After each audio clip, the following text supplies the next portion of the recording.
October 30th, 1985. 1:20 p.m.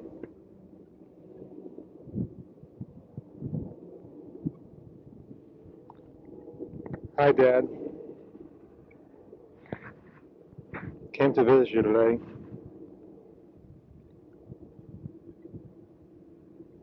Because I guess we never had the chance to talk. Or if we had the chance, we certainly never took it. There are things that I have to tell you.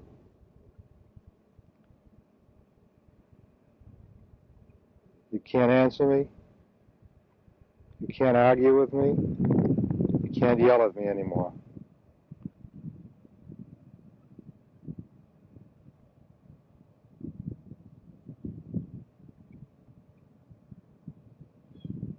It was so hard for me to come close to you when I was a kid. Because the way you yelled and terrified me. I was scared of you, Dad. Terribly scared of you. And it seems after all these years, that's come back to haunt me.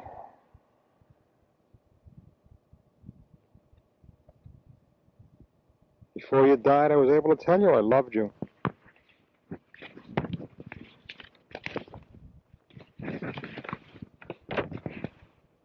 But I could never tell you how scared I was of you. For so many years.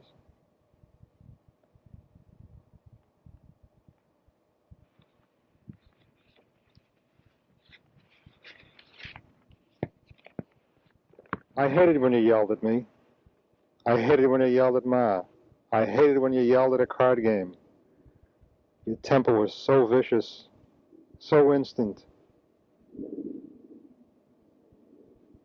I don't ever remember the gentleness from you that I found in later years. I don't ever remember that as a kid. But even in later years, you were angry, cursing.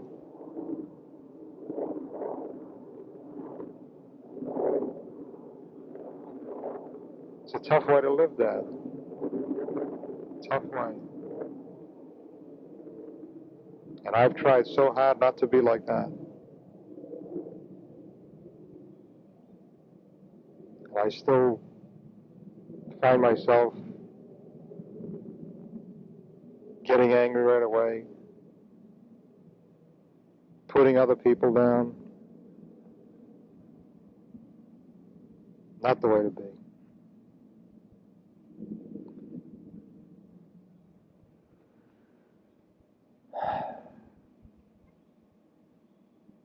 Dad,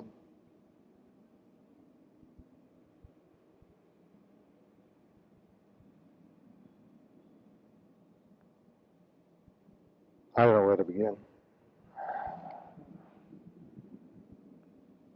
I guess one place is having to do with college.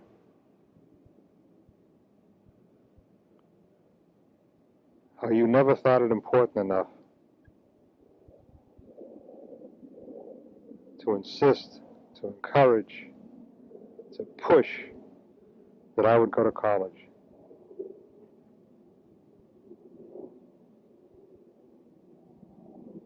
All my cousins went to college. All my friends went to college. And I didn't, Dad. What the hell made me so different?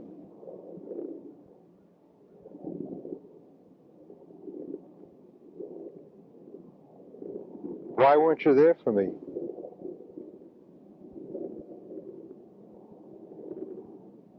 To encourage me to go to college.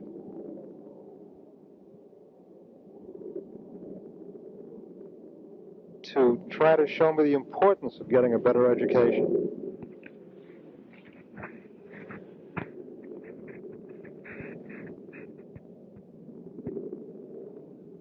I guess because I could earn money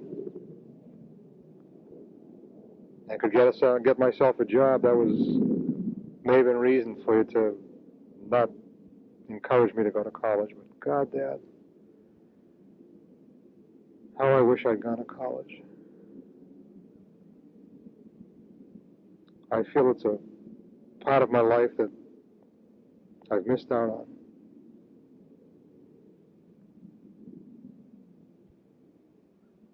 And you weren't there for me.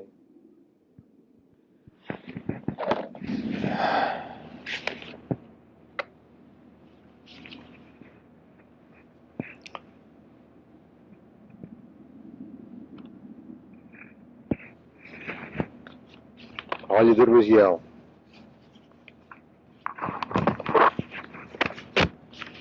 You know, I'm looking at a picture of you now. I've laid it on your grave. It was taken on my 50th birthday. You look good. You're a lovely man. I love you.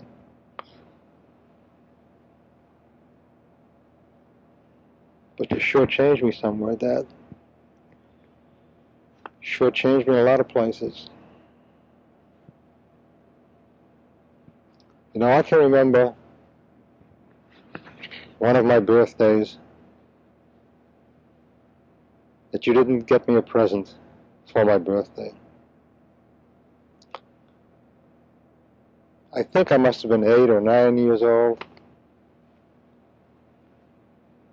And you were angry at me, and you said that's why you weren't going to get me a birthday present. And a good part of the day went by, and I was feeling terrible that you didn't remember my birthday. And finally, late in the day, you told me that there was something down the cellar that I could have. It was in a carton with newspapers. And I went down and I looked and I looked and I found this old, dingy, dirty carton. And in it were brass stencils of numbers.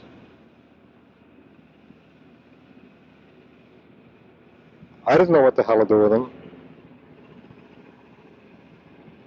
But in some way, that helped make the day a little bit better because there was something that you gave me.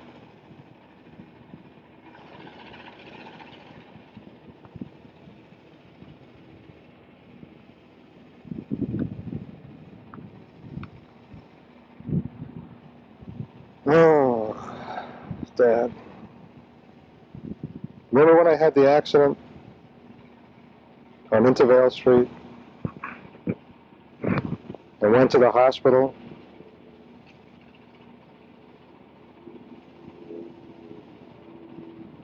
You know, Dad, I remember the accident. I remember the hospital. I remember going to the hospital. I don't remember you ever visiting me. Can you imagine that? I don't remember you ever visiting me. Is that possible? That you were too busy to come visit me? You couldn't break away during visiting hours to come see me? I needed you, Dad. Where were you? Where were you? Working to make money.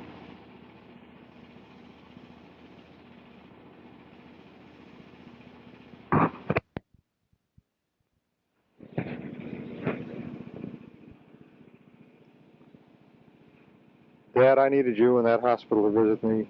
I was a scared little kid. I needed someone to be with me. Neither you nor Ma were there.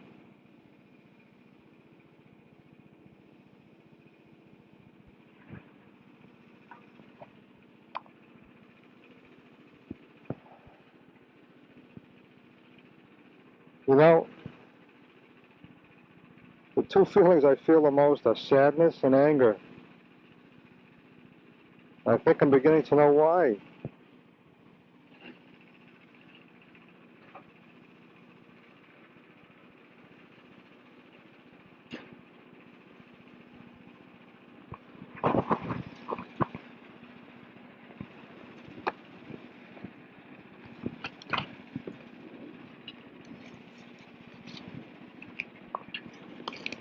Remember your card playing, Dad? Oh, I hated you doing that. Starting on a Saturday evening, running through a whole day Sunday, and a whole Sunday evening as well, and Ma feeling so badly about it, and again, my not having any contact with you except seeing you engrossed in a card game, yelling, losing your temper, slamming cards on the table, berating another player because he didn't play right, or to your standards. God, what awful memories. To this day, Dad, I won't play cards. Never wanted to learn how to play cards. Because I hated it so. And I hated it so because I think it took you away from me.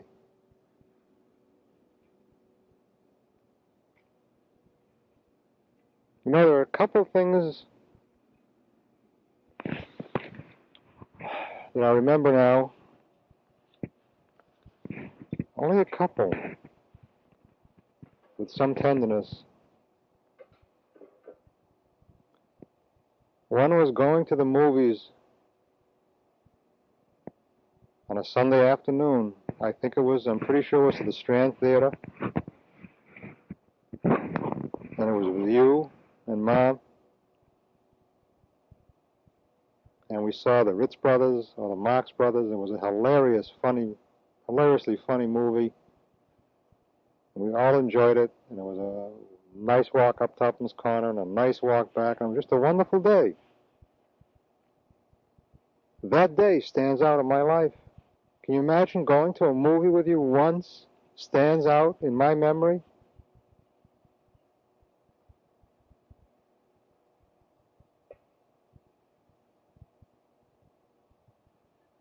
Another time was when we were living in Revere for the summer.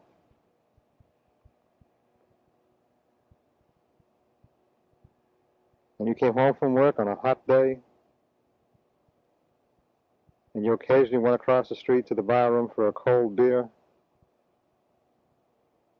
And you asked me if I'd like to go with you once.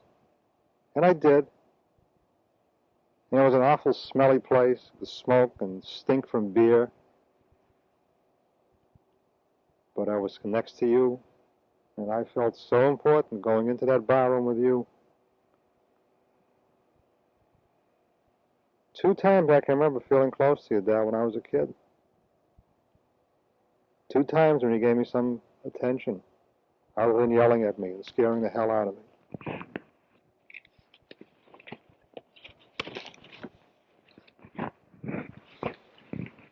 You also shortchanged me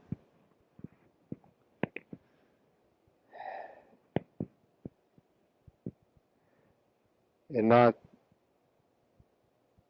teaching me how wrong it was to steal.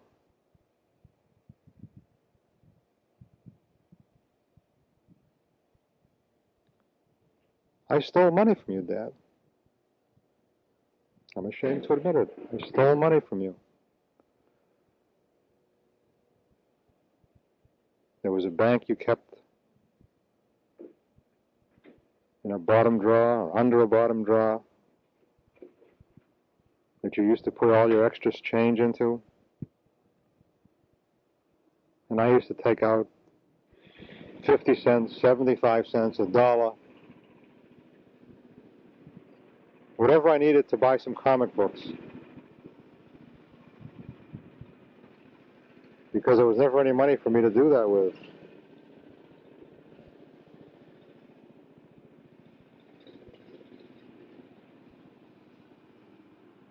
You never knew that I stole that, so how could you teach me any better? But Dad, when I started working in Revere Beach, and I was clipping money from the day's receipts regularly, and bringing it home to you and Ma, did you ever say, I'm not going to take it, it's stolen money? Did you ever say, it's wrong to steal, bring it back? No, Dad.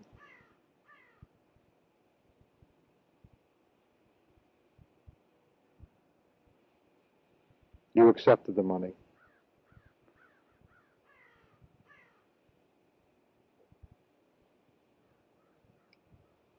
You know, I earned not large amounts of money when I was a kid,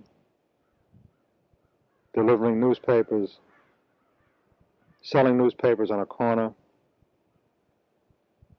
working in Revere Beach. I worked as soon as I was old enough to work, even in Intervale Street as a kid, selling magazines from door to door. Any way I could earn money, I earned money. And I always brought it home. Always brought it home. Didn't get to keep any of it. Didn't even steal any for myself. Whatever I earned, I brought home, and was so proud to do it. Because all I knew, Dad, how important it was to help out. Because you worked so hard. Money was so tight.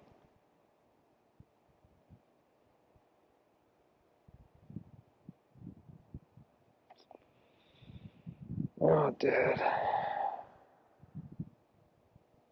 There are other things in life beside money. I know that now. I know it in my head, but I don't know it in my gut.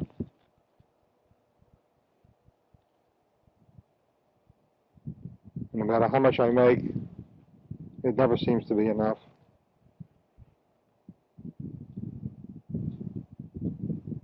This is some of what you left me, Dad. This is the shit I'm dealing with now.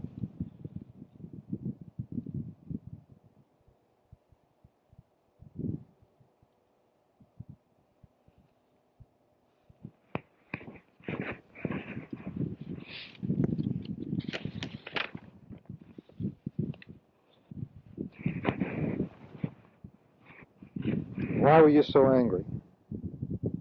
Why were you so angry? Why did you take it out on me? You really killed my spirit, I think. Made me subdue my spirit. My one ambition was to please you, to make you happy, to show you what a good boy I was, to make some money, to please you.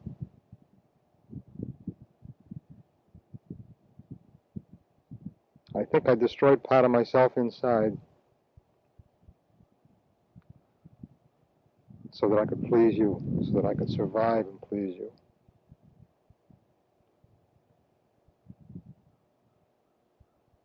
You know,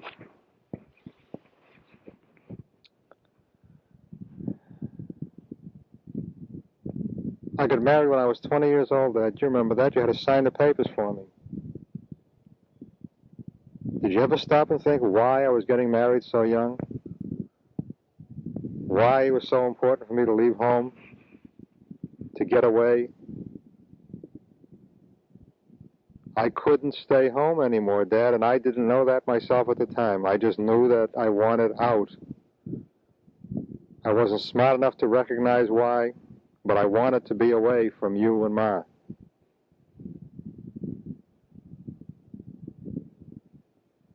I wanted to be independent.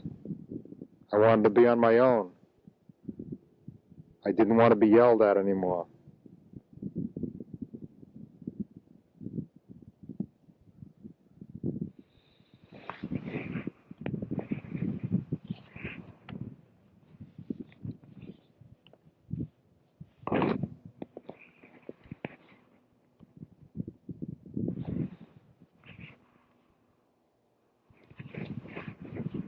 You were shortchanged.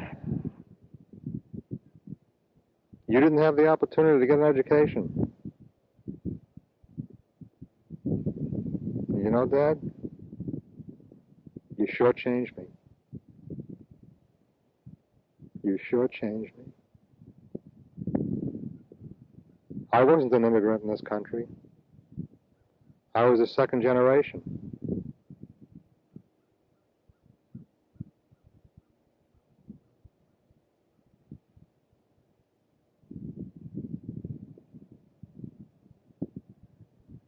I can't forgive you for that, Dad.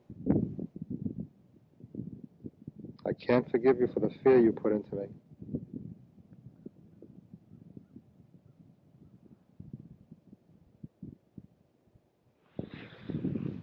I'm so fucking angry at you. Do you know that? Do you know that?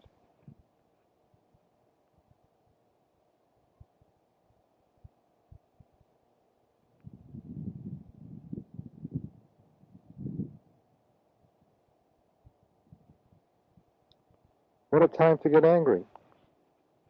After you're dead 6 years.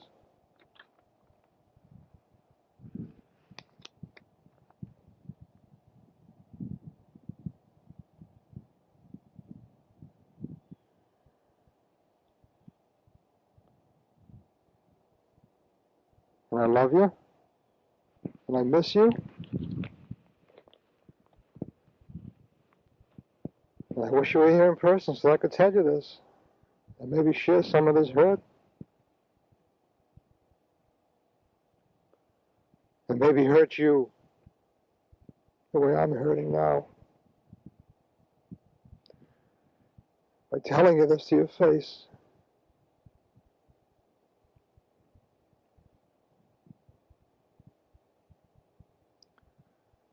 Maybe there'd be some satisfaction.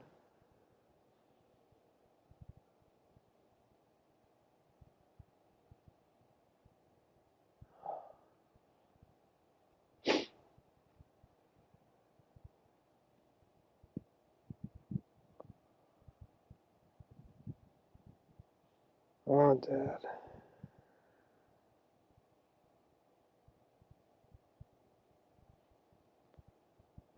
I worked so hard at being good. Was I ever good enough for you? Were you ever proud of me? Did you ever tell me?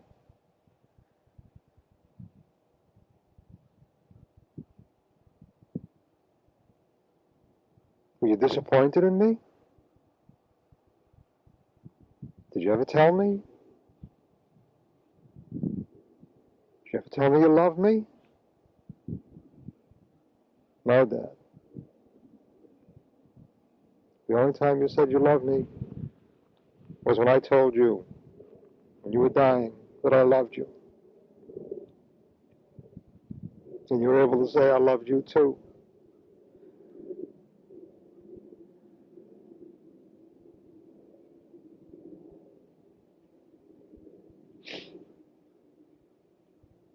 What a way to go through life, Dad. Not being able to tell your kid you love him. Not being able to tell your kid you're proud of him.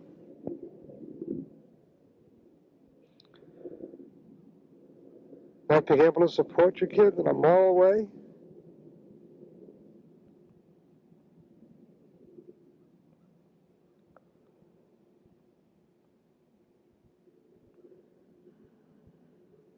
And yet I did learn some things from you.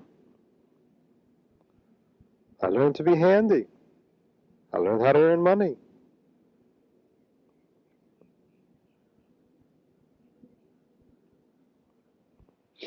And in some respects, I probably learned how to be a good father by doing the things you didn't do for me.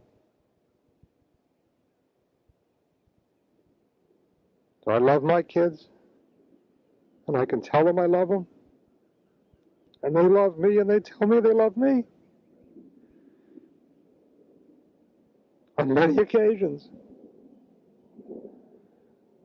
They're not going to wait till I'm dying before they tell me, or before I tell them. Because the feeling is there. The love is there. The caring is there.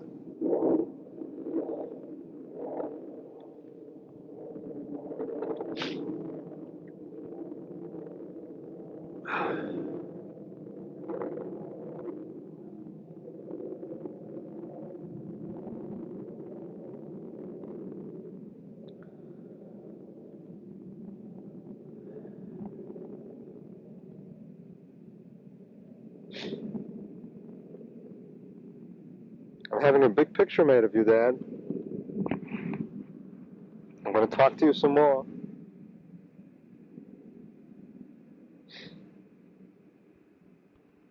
I'm trying to unburden myself of all this shit I've been carrying around for so many years.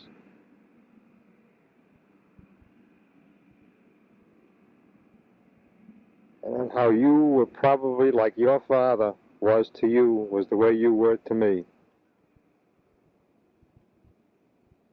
Because I only remember your father as yelling also, and being a scary man. But I'm not scary. I think I might have been for a while when Lee was growing up.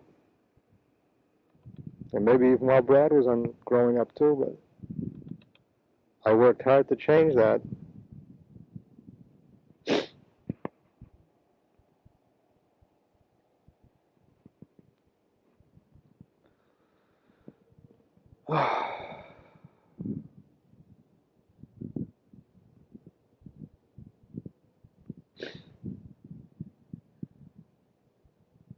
You had a tough life. I know it wasn't easy coming here, earning your way, working hard day and night, raising a family.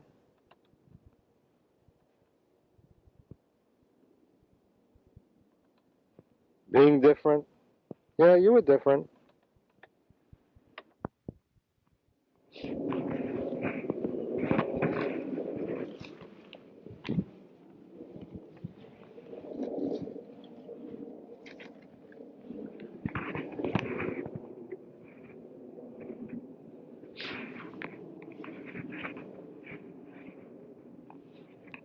You were different, Dad. You were a hustler. You worked hard and brought money into your family, too. That's what you gave me. Work hard and bring money in.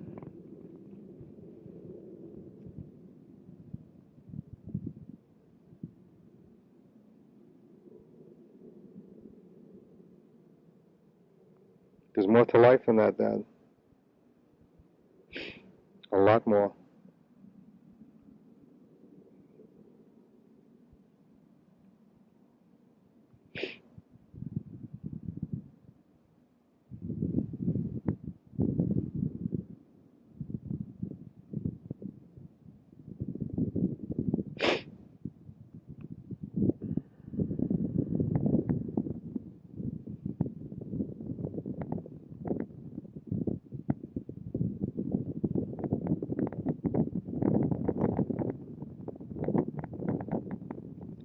You were such a sweet man after you retired. Even earlier than that, I guess. To me and the kids as they were growing up, you were a good grandfather. We didn't fight, you and I. You stopped yelling at me when I became an adult after I was married.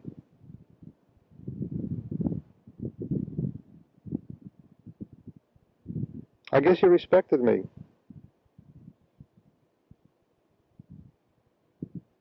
I guess you respected me because I could earn a living, support my family, like you did.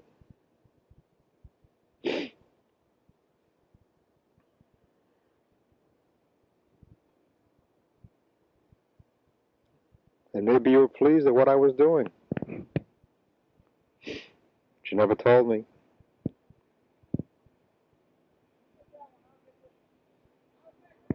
I know you were concerned about my jobs. You were concerned if I was doing well and making money.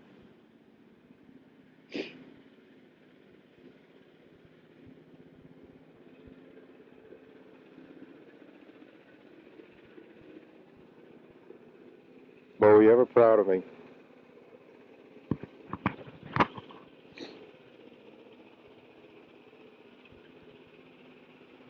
Well, I suppose I'll never know, Dad.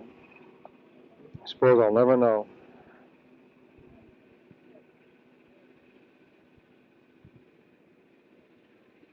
But I've been a good husband. I've been a good father. And I'm an ace's granddad. Gotta tell you, just as my grandchildren, they'll tell you.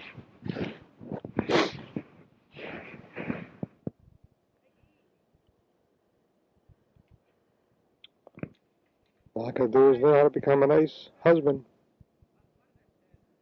and companion and friend.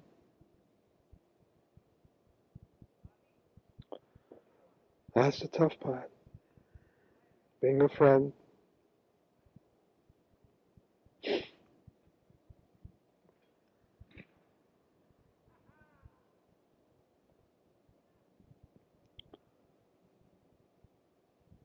Well, Dad, been able to pour some of this out and tell you what I didn't like about you. Tell you what I think you shortchanged me. There sure as hell nothing you can do about it now. Nothing.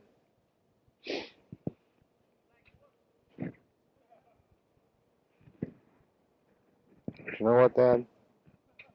Maybe I can do something about it. Just maybe I can do something about it.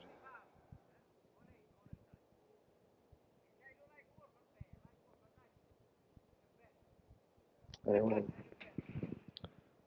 rest easy. God be with you.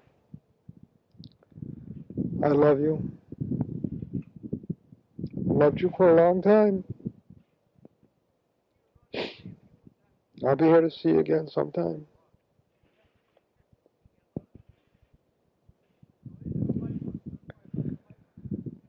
Watch over us all.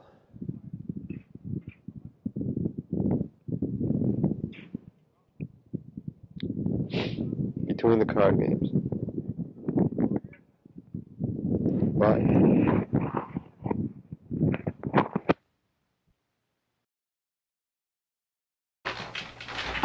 Okay, November 23rd, 1985, 2 in the afternoon. I just listened to the tape from October 30th of you at the cemetery, Dad. And what struck me, which is something I never realized before, is how much you and I have in common. Never knew it. I mean, some general things, some detailed things. For example, how desperately you needed to leave home early as part of the reason for getting married. And college was hard and a gamble, but getting married would ensure. I mean, you didn't have to. Jeez, yeah. You just had to find someone, but you didn't have to apply. You know, right. There was no alternative. I too desperately wanted to get out. How green I was with jealousy of Lee when he went to college.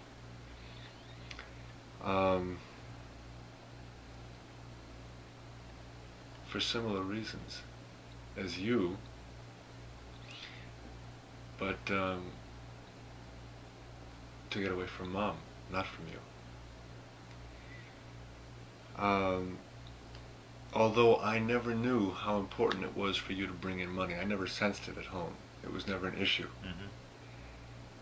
For some reason, that has always been a major thing in my life. You know, when I left to come to New York, to be independent was important, financially independent. Yeah. And I worked and worked and worked, and while I was going to school, just every spare minute. And it was important, very important to me, to be independent, as it was for you. And even to this day, I am not preoccupied, but certainly occupied with accumulating money, and worried that one day it's going to stop and I won't have enough, and what if. But more recently thinking, how much is enough? there's a Tolstoy story, a short story that I read a long time ago called "How Much Land Does a Man Need?" And he tells a story about something similar to the Oklahoma land rush, but it was in Russia. And something like a man had won a lottery, and his prize was that he could keep all the land that he could circumference, that he could run around. And he had to start from this agreed point, and he had from sun up to sundown to run. And when he got back to that point, he could have all the land that he had just encompassed. But if he didn't get back to that point, he would have nothing by the exact moment of sundown. So Tolstoy follows this person who sets off, literally at the crack of dawn, walking, running, seeing a beautiful field and knowing it would take maybe 20 minutes just to run around the field. And he keeps going and keeps going. And he stops to eat, apples and berries and so forth. And he takes the next field or the next area, and beautiful lake, all this stuff. And he's running and he sees the sun is setting. He should head back. He's heading back and running and picking up speed because he knows how far he has run. And there's no turning back at that point. And he's running and he's getting terribly frightened, horribly frightened. And he's really racing, and his body is becoming exhausted and more exhausted. And he's running and he sees the sun getting lower incredibly quickly. And finally in the distance he sees the people waiting at that spot. He's running with his last ounce of strength, and he runs and he runs, and he makes it back just at the moment of sundown, and he collapses and he dies. And Tolstoy says all he needed was 6 feet. Oh. So I think of that, I mean, how much is enough? I mean, I thought, God, if I could ever save $10,000, I got $38,000. Phenomenal. Yes, so, and I'm still, I still calculate, geez, it's crazy. So, that we have in common. Also, stealing. Oh my. From Dad's change bank. Really? Oh shit. The dime bank, it was in Arnold Road, the dime bank that was above the oven, the cupboard that was above the oven, to buy ice cream on the way home from school every day. And gum in the morning if I had time, cinnamon gum. Is in high school? In high school. Maybe even junior high, but no, I think it might have just been high school. And remember feeling incredibly guilty about it each time I went back. Each and every time.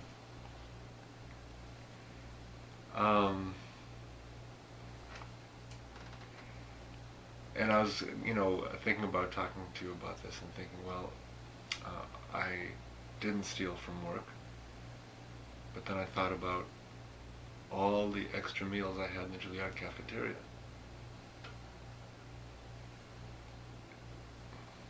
Someone had to pay for it. Yeah. I don't lose sleep over it now. But anyway, without us ever having spoken about it, these are things that are major things that are in common that I didn't know we had. And I learned an awful lot about you, which I didn't know before. From this tape? From this tape. You had told me recently how much Gramps yelled at you and how terrified you were. And how determined you were not to be that way. You had asked me to think about how I thought about you as a child growing up in the house. And this is connected. Maybe this is just a segue into it, but I wondered, as we listened to this tape,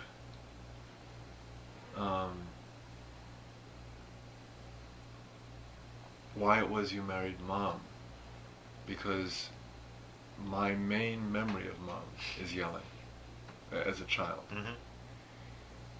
and I thought maybe you did with Mom, marrying Mom, almost what I almost did by marrying Lorna, or proposing to marry Lorna.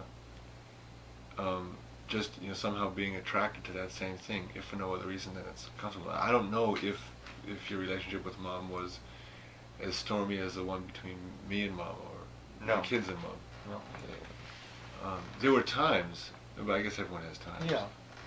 When I first met Mom, there was never any yelling. That came primarily after Lee was born and started growing up. She was always treading a very emotional tightrope, really, between what was going on next door with her mother and trying to raise both Lee and you. Mm-hmm.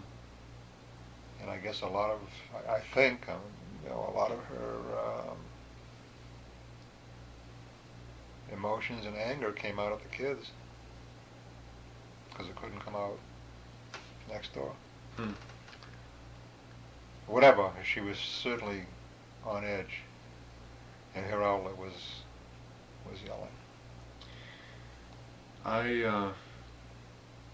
Well, directly addressing your question for me to think about. And after listening to this tape, I take great delight in telling you this. You were the peacemaker. Mm-hmm. You were the voice of reason, fairness, calm, and resolution.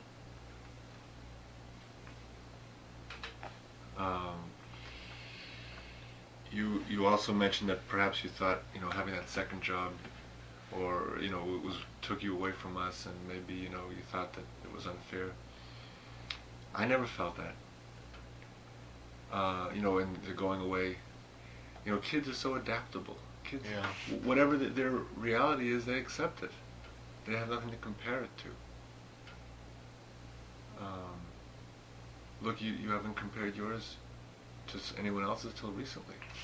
True. Which is why this, Yeah.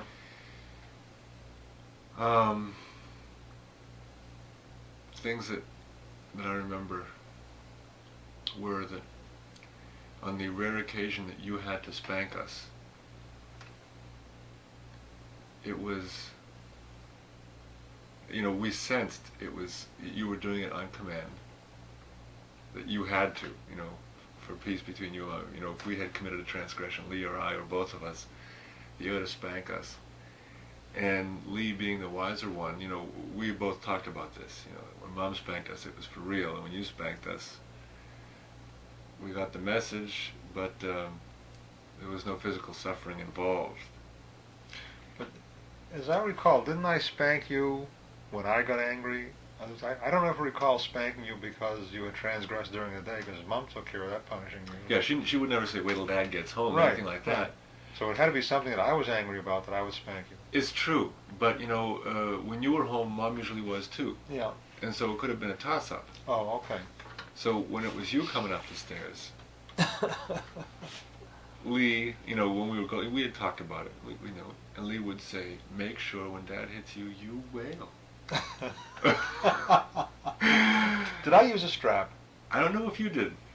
Possibly, but if you did, it was a feather strap. I mean, you didn't wheel Okay, it. it seems to me there was one hanging by the back door. You that bet there was. Not the back door, but the cellar door. Just inside the cellar Just door. inside the cellar door? It was okay. the dark brown leather that had a black inside. Yeah. Black center stripe. Yeah. That was in your work pants that hung Okay. against the wall in the cellar door. Okay. I knew there was a strap. We were just talking about it the other night. Mom didn't seem to remember any strap by the back door. Now you're right, yeah. It's in the cellar door. And if you did, that's usually how it was. It was with a strap, now that I think of it. But, it didn't hurt when you did it. Because you hardly, it was no big deal. You just did it. With Moms, we didn't have to pretend. But anyway, and so, Lee said, and we just, when Dad comes, just wail. Not that you'd stop, but enough would be enough. Yeah. Also, when you got mad, you meant it, and it was for something we did wrong. And the funny thing was, as I recall, it may not have been a universal wrong. It could have been, for that day, in this department you had a short wick, on whatever it was. And that was acceptable to us. To me.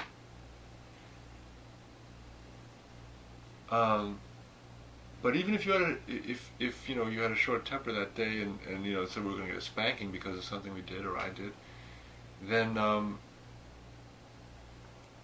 that made sense. It was something we did. It seemed appropriate. Whereas Mom would spank us, 10 times more often for things that weren't, the punishment didn't fit the crime.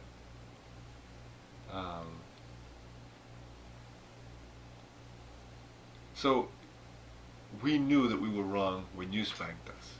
We weren't always wrong when Mom spanked us. At least that was our sense of it. Yeah. Or maybe our wrongs felt right because we felt some righteousness in it because we were punished far too much, far too severely, and so that How too severely or more frequently? too severely. Getting a whipping. Because we knew, I had a sense my transgression was not so great to deserve that, so that I felt, I had a kind of righteousness, self-righteousness about it, even though I'd been wrong, but because the punishment had been so great, I felt that, the score was even, somehow.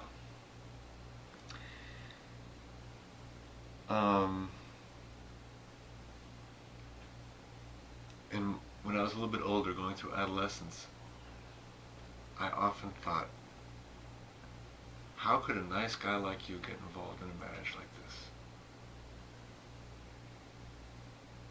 And couldn't believe, day in and day out, that you wouldn't leave home. Couldn't believe it. Mom still is relentless. Sometimes I still think that. I remember once, quite unexpectedly, we had a very intimate time on the phone. You were down in the cellar, I guess, and you and Mom had a really hard time. She was gone, or you hadn't seen her for a day. And whatever the issues were that were important, so important to her that, she pressed them and, the two of you reached an impasse. And I remember you saying, this is the way I am. I can change, but so much. When was this? Recently? Some years ago. Oh, okay. After you were gone. Oh, yes. Yeah, this okay. is while I was living here on 77th Street. And you were in tears because you had reached your limit. And I thought, in fact, this would be a time of separation or divorce or whatever.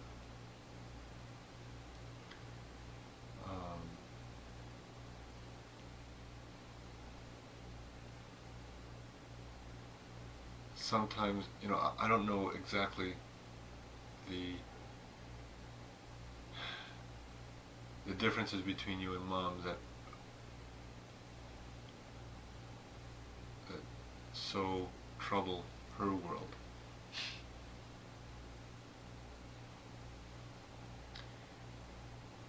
Sometimes I get the feeling that she thinks that because she's changing that everyone else must at the same time, to the same degree.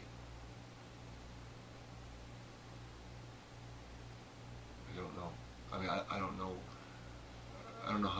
relationship is exactly. But I was thinking whether this talk that you had with Gramps was prepared by statement. You know, was it all read, or was No. I just have notes. I see. Because I knew that I was going to have to do this, and so I was thinking about it a lot before I went to do it. And anytime I thought of an incident, because these incidents have gone through my mind and out of my mind over the years, yes, and I don't dwell on them. So now I was trying to reach back and think of different things that had taken place, and I didn't want to forget to mention these things that I felt were upsetting to me and important to what I wanted to say to him. I see. And so I made notes. No, nothing was read other than just notes. I see. Because it seemed like you spoke freely. I did speak freely, and only from, a couple of word notes, that's all. And that contrasted to me with what you told me was your blank thoughts on your Thursday night sharing times with Mom. You know, we have to share one item. Yeah. Now, on this tape, there was like 6 months worth of Thursday nights issues where anyone would work. And the kind of honesty that you came up with, it makes it, there are lots of good things about something like this. One is that it gets it out of you, and the other is that you share something intimate. So it doesn't seem like you have a blockage of deep personal thoughts.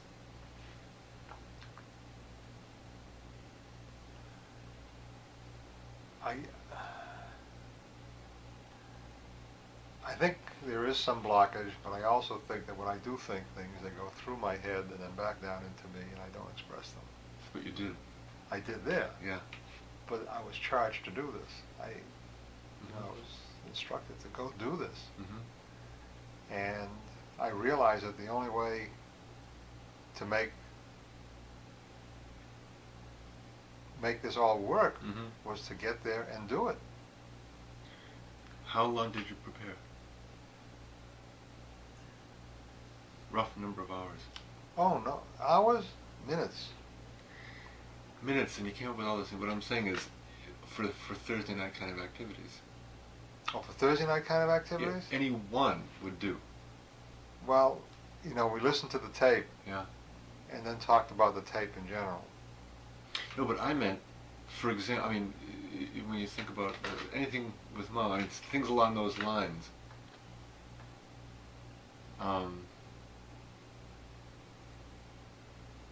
Any one issue about child rearing or morality or childhood, yours. Yeah. Because after you had said to me that you go blank, when you sit down and you have to come up with one thing that you want to share. Oh, I go blank even trying to think about it. Like during the day, I'll say, it's Thursday. What am I going to talk about tonight?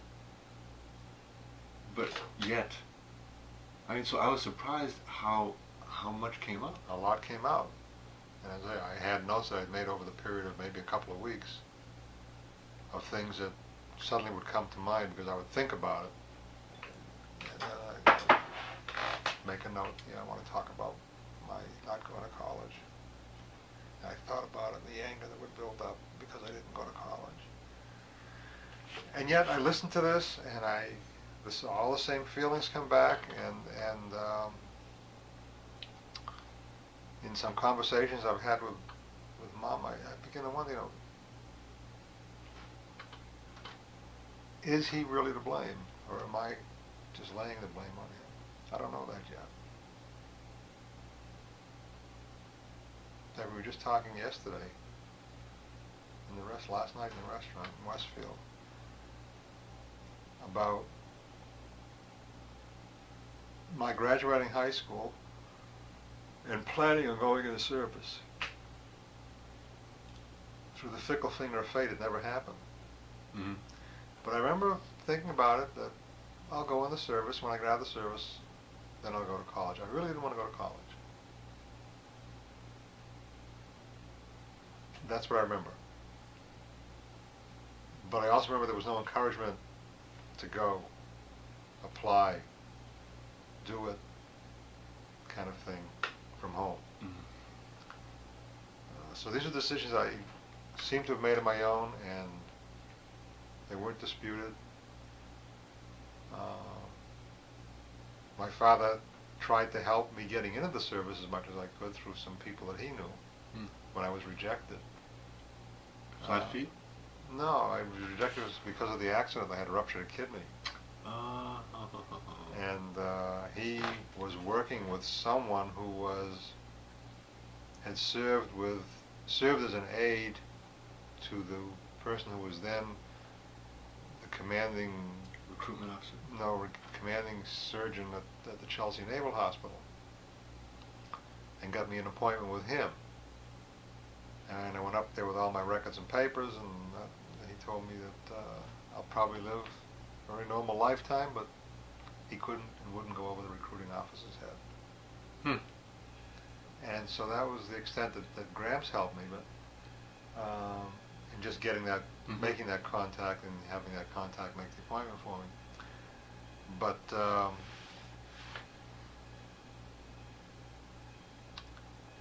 still say, how much of this is my responsibility? How much was my responsibility? I'm talking last night, Mom reminded me that all my friends went to college, and I was working at the time. So I was 17. You told me that too. Yeah, I was 17 when I graduated high school. I was 20 when we got married.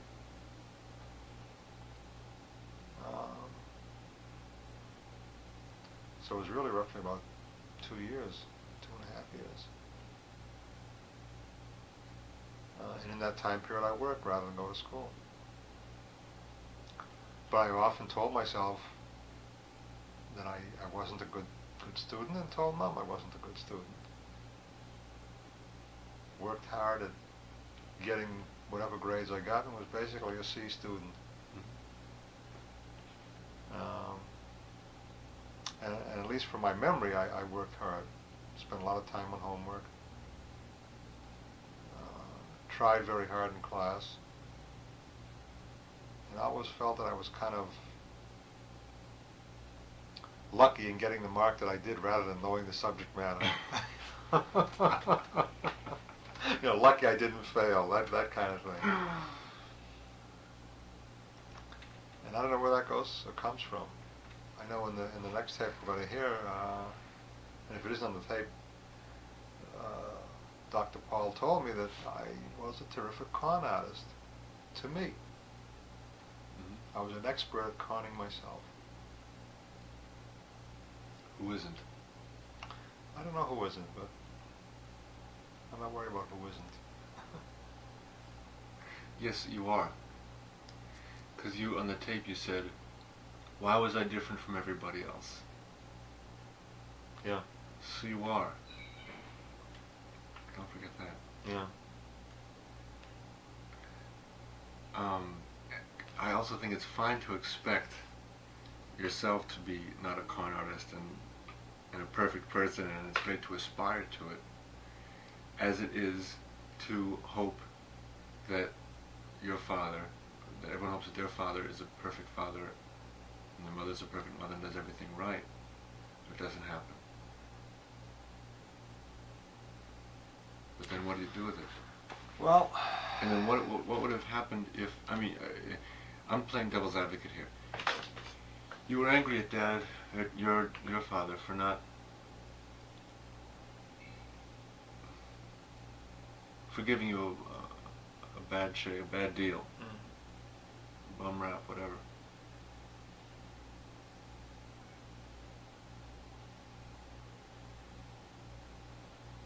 I couldn't help. See, I find those words not so. I can't accept that. I don't think he gave me a bum rap or a bum deal.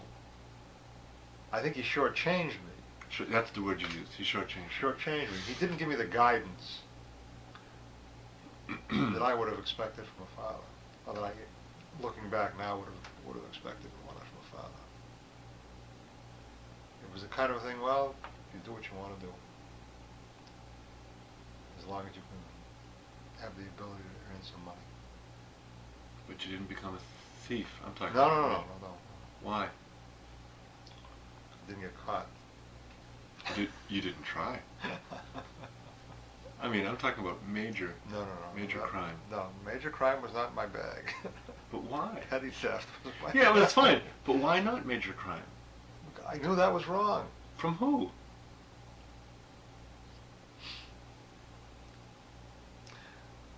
Probably from my mother and father. Yeah. So up to a limit then. Yeah. There were certain things were tolerated and accepted. Uh-huh. I couldn't help thinking about, as you're talking about Graham's shortchanging you, and I've heard about Lee complaining more about Mom shortchanging him.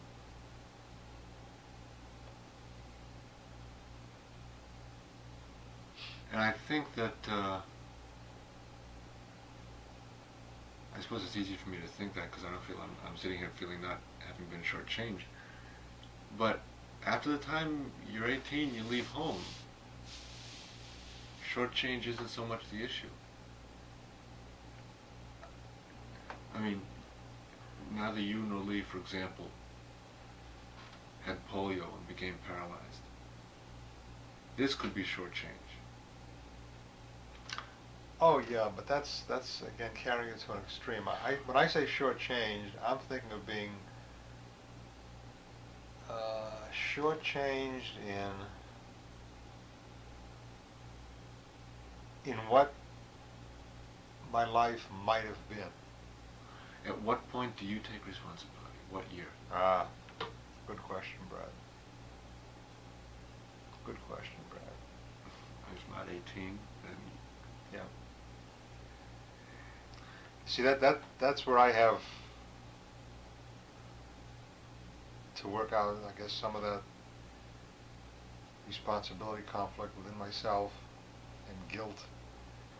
Because when I heard this tape the first time, I thought I was being too severe with my father. That it wasn't all his fault.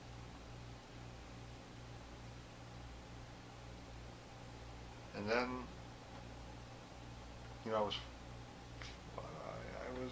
I had to get it out of my system. Mm-hmm. I had to get this anger up and out. Mm-hmm. And whether it was his fault or not, the anger is there. Mm-hmm. And I guess as time goes on, I've got to work out where does my responsibility begin. But Dr. Paul said at some point that it's a shared thing. It's his fault and my fault. It's my mother's fault and my fault. It's not all theirs and it's not all mine. Ever? I don't know. I think that once I got away from home and left home, it became all mine. But even then, my upbringing has a lot to do with the way I thought and acted and reacted. Okay, then at what year are I you don't your know. own person? God, probably not even till today. Do I totally... Not that you are without influence, but at what point are you responsible for checking those influences against your desire? For example, at what year in your life are you going to go back to college? Probably won't. Why? You said you wanted it so badly. Yeah. And I'm still afraid of it. I'm still afraid of not being able to succeed at it. And not wanting to fail because I did have such a tough time through high school. Now, is that your fault or Gramps' fault? My fault. Okay, then figure out where, at what year it becomes your, at what year from 18 to 57 it becomes yours. And then, once you do, you don't have to get down on yourself, but just say it was your choice. Yeah. Admit to it. Yeah, admit to it, Yeah. and then decide if you want to change it. Yeah. You can go back to college now. And the nice thing about it is, now, if you go back to college, and if you can't get above an F, it's not going to impact adversely in your career, on your life. That's true, unless my mother wants to see my report card.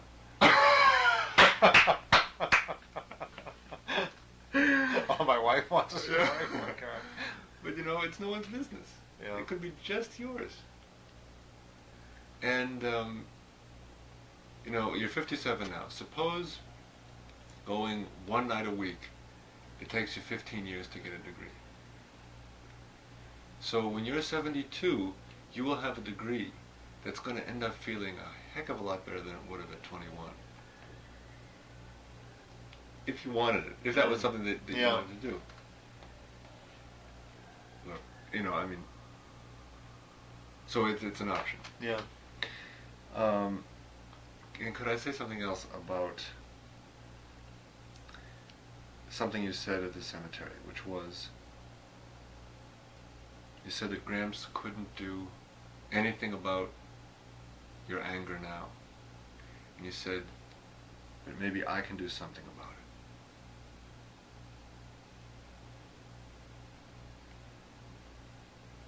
I think you're absolutely right. And I think what you can do about it is acknowledge it fully and with the same generosity that you have towards Mom and me and Lee and Andy, forgive. Forgive him and let it go. Acknowledge it to the absolute maximum. All the anger, rational and irrational. And then, when you've really, really expressed it and detailed it, then forgive him.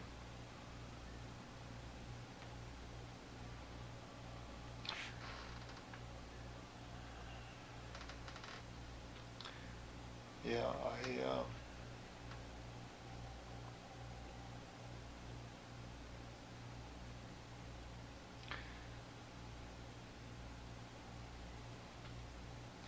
I have to go back again. And when I was assigned the project of going back again, I said to Melvin, Paul, what am I going to talk about? He said, you'll find something. And I've been thinking about it an awful lot, and I'm really not angry anymore. I got out an awful lot at that first visit, and maybe all of it. I don't know.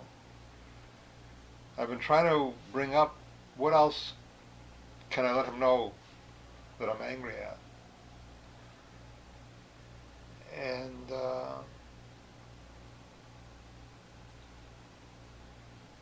I've been so expert really at pushing anger aside from my life and pushing it down really and not expressing it. To anybody and everybody. I'll fuss and fume and be angry and talk to myself about it, but very seldom deal with the person that I'm angry with in an angry way.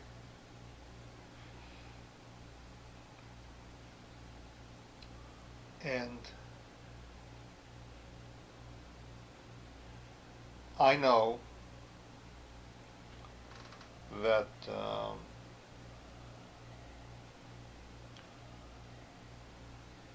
he was to me much like his father was to him. And maybe there are a lot of his traits that I picked up and carried on. I would like to think that I broke the trend.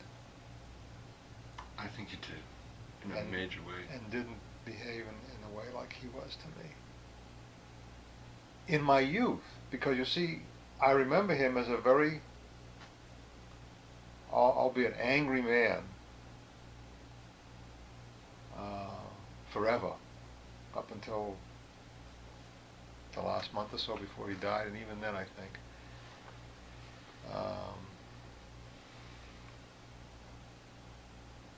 To me, that yelling and screaming and anger seemed to begin to disappear about the time that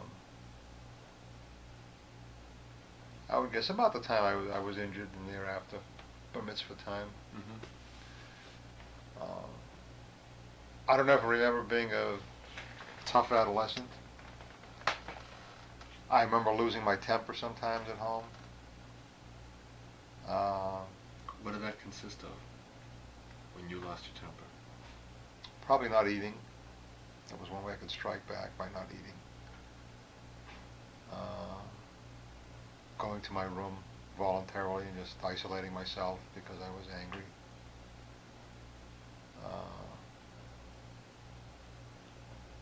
I don't know how many times he reached out and hit me or chased me and yelled at me, but they're vivid in my mind.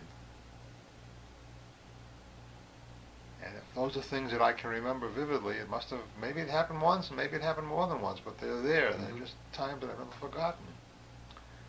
And I don't know about what.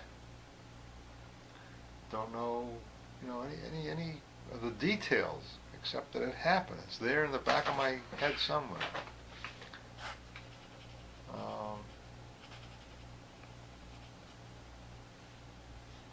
Maybe I'm blaming him for a lot of stuff that he shouldn't be blamed for.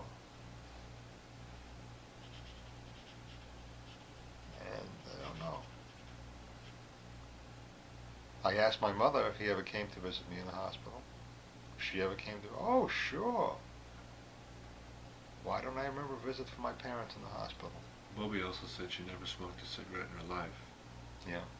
And I have movies of her smoking a cigarette on Riviera Beach. Really? Yeah. Fantastic, whatever beach. Isn't that something? Yeah. Well, she has a tendency to Okay, so alter the truth. Or not remember.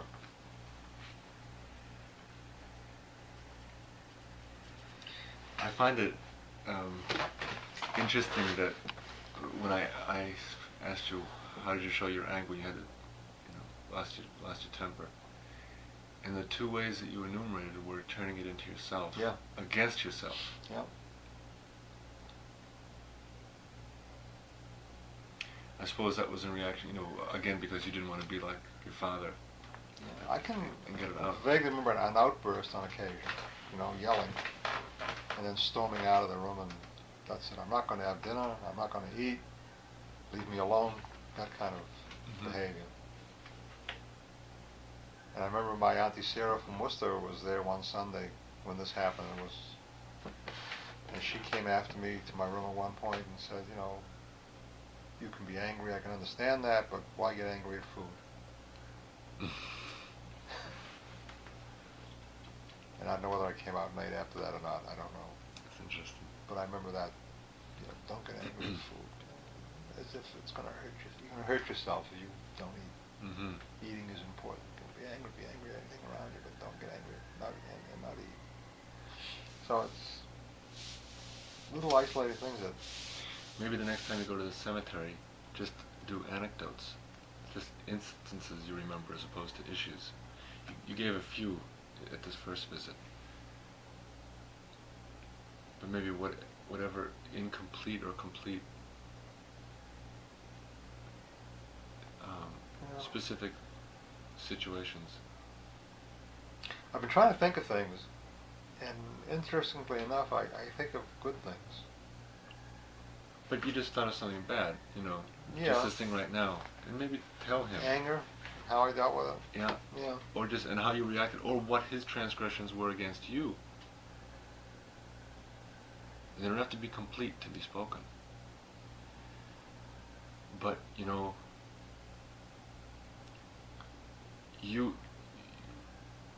I believe that after it's out, it's all out. you can never be free of it unless you forgive him completely. Oh, I want to forgive him. Really, I don't want to hold any anger against him. But it may, because it's also against you. Yeah, I don't want to be angry at him. I haven't been angry at him consciously for years and years and years. I know, mean, many years. But that's been unhealthy, though. And so it's been down there in me. Yeah. And I'm getting it out now, and I'm very uncomfortable with it. It's not making me feel happy.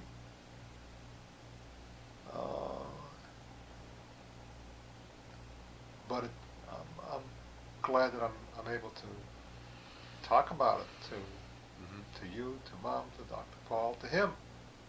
Mm-hmm.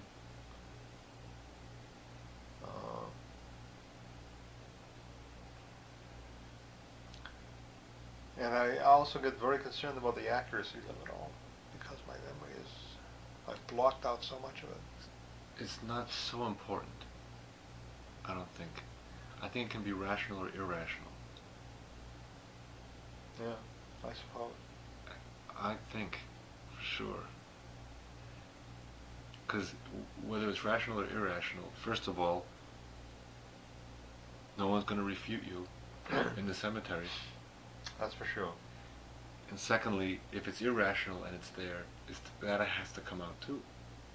And be forgiven too. So it doesn't matter, the accuracy. As you said, you don't know whether it was one time or many times that he lashed out at you. Yeah. Or what the circumstances were. That's a detail that's not so important.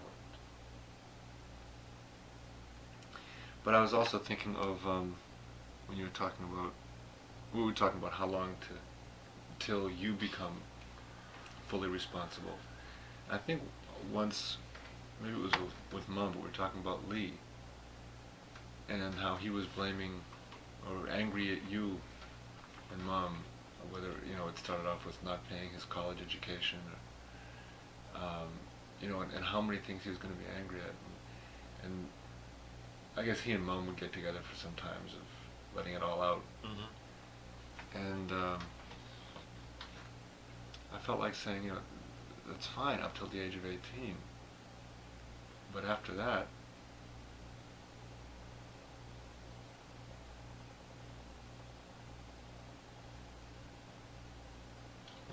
it might be time to accept full responsibility. Doesn't mean that you had to act right away, but just accept it and realize that whether because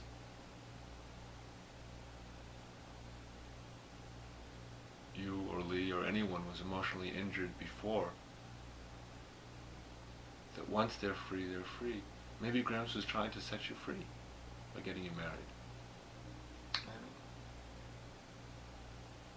And another thing, and you can think a moment before you answer this, because I think the trigger answer is going to be predictable, but take a moment to think. Did your father love you?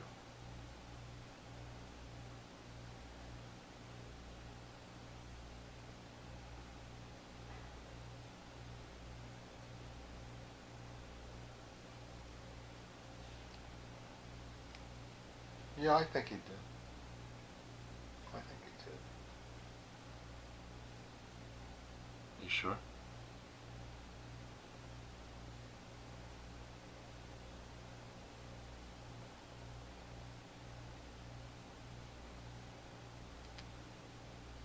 Yeah. Yeah, in his way he did. Did he know how to love you? That's the ticket. That's the ticket. He loved me without ever expressing it in a way that was recognizable by me.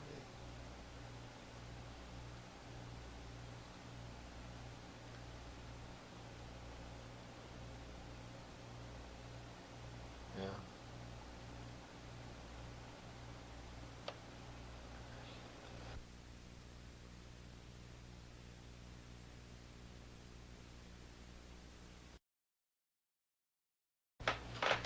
I think he cared for me and probably cared a lot. He was concerned about my welfare. And that was his way of loving, I think. Just didn't know how to express it. Maybe he didn't even know how to love you. That could be. That could be. Because he certainly had no role model. He had no role model. No role model. And that became even more apparent when I listened to the tapes that you made of him talking about his father. And when I listened to those tapes, Brad, I said, those tapes were made less than 6 months before he died. Mm-hmm. And somehow in my head, I envisioned them made a couple of years before that. Oh, really? And I'm listening to that weak voice, recounting some of the incidents of his childhood and the shit he took from his father, and saying, how can I be angry at him? He didn't know any better. He didn't have any model. He said that about his father? Or you're I'm saying that saying that about him. Yeah.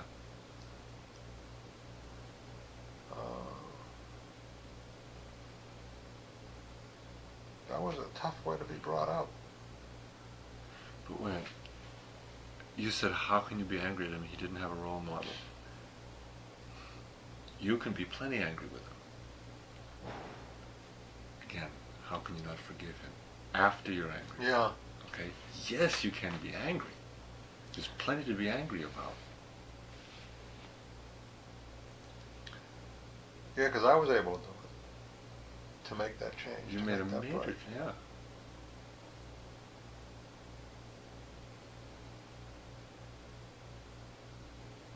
Yeah. That's a big question. Big issue to deal with. To be angry with him and to forgive him at the same time. Or be angry and then forgive him. Then forgive him, yeah.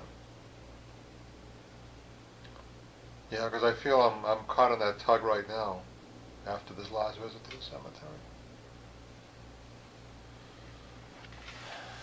And I really want to forgive him, and I don't want to forgive him to make it easier for myself. I want to forgive him because I want to forgive him. That doesn't make sense, does it? Yeah, no, it does. But, what I'm thinking is, to forgive him, to make it easy for yourself, means the trap you might fall into is to keep suppressing the anger. Yeah. That would make it easy for you.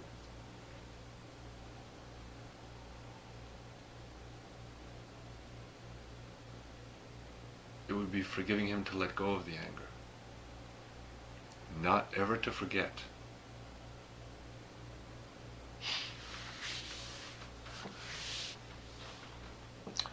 Makes sense.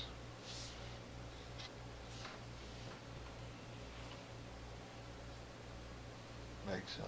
It's very hard. And before you forgive him, think, maybe even at the cemetery, of what forgiving him entails. You know, exactly what does it mean to forgive? And ask him. Or ask yourself, what happens after forgiving?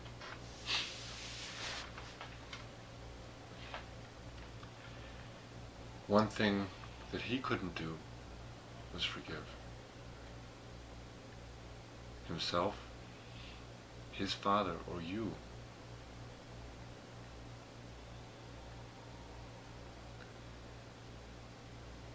He was an angry man.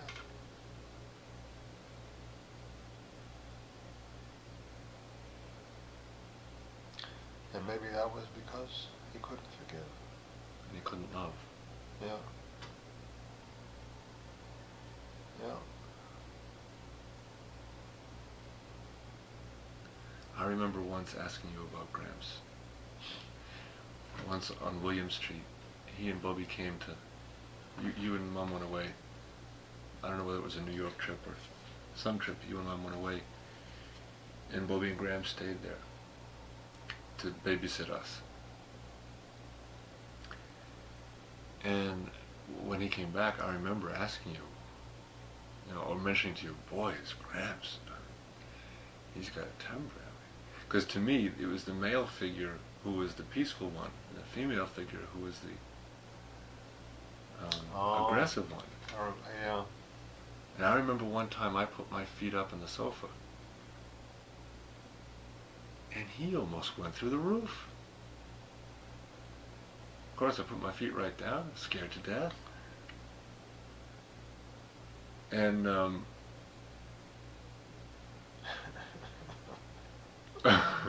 I got to tell you about that. what? He was an upholsterer. Oh, that's right. And for him, furniture was a work of art. Ah, And he did not abuse course. furniture. I mean, furniture Never was to connected. sit on. You didn't lean on it. You never sat on the arm of a sofa. You never put your feet up on a sofa. You sat on it. You didn't eat there. Of course. How could I have not put two and two together? And we had a living room set that for years we never used. We never went into the living room. That was a room that was just closed off. Only if company came did you use the living room. Does that mean that it was probably then Uncle Lou who insisted on plastic over his furniture, not Ethel? I always I assumed don't know. it was Ethel. I don't know. Oh my goodness. I never connected. Oh, yeah, it was a big thing. And No you have to wonder remember he on flew William off the Street, handle. that furniture we brought from Crossman Street, he made that furniture. Yes, it did. And it was refurnished. It was a sofa. Yeah, The second time. with the brown sofa. No, it was light. It was a beige. Gray. No, it was a beige. It was the one that was not the one that was in two halves. Oh, not the sectional, yeah. That's no, right. it yeah. was a single one. It was Yeah. beige. Yeah, we not a lived in that corduroy. sofa, yeah. Yeah, that was the one. That was a TV watching Yeah, sofa. yeah. And only company seemed sat on the other sofa. That's right. But that was a big hang-up of his. Oh my. Whether it was ours or anybody else's. We did not abuse furniture. And Listen. abuse meant putting your feet up on it, or sitting on the arm of a chair, as opposed to sitting in the seat. How, sometimes you'll do that. You Mhm. it's, not when he's around. But it was interesting that you say that he would lose his temper so quickly. That's the only time I remember. But it was so impressive that I made sure to steer clear of him. Yeah. When I was in he never took care of us the second time. Mm-hmm. Not that I recall. But when I was in his house, I was on best behavior. I guess it's the way Joshua and Noah are when they come to your house, for things that, and they know what your rules are. What our expectations are, yes. Yeah. So I guess it's the same that way.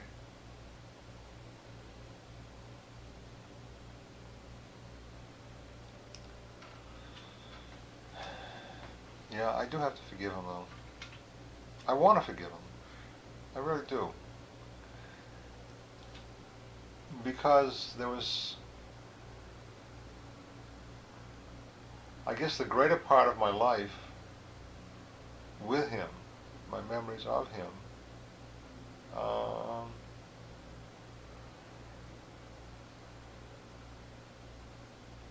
have been much sweeter and gentler than my early years with him as a kid growing up. And you come right down to it, I spent a lot more of my life after that period with him than before. Although those are important years for me. Those are crucial years. And I guess I could, after I left home, keep my distance, not have to subject myself to him on a daily basis or any kind of regular basis. So there was a distance that was important.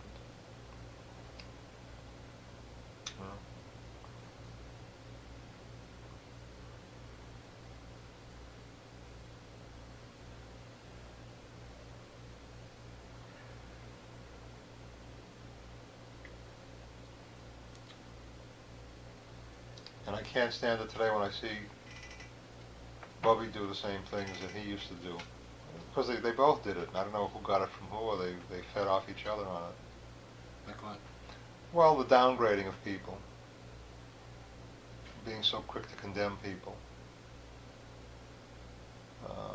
They're rotten, they're no good, they're bastards, or whatever, you know.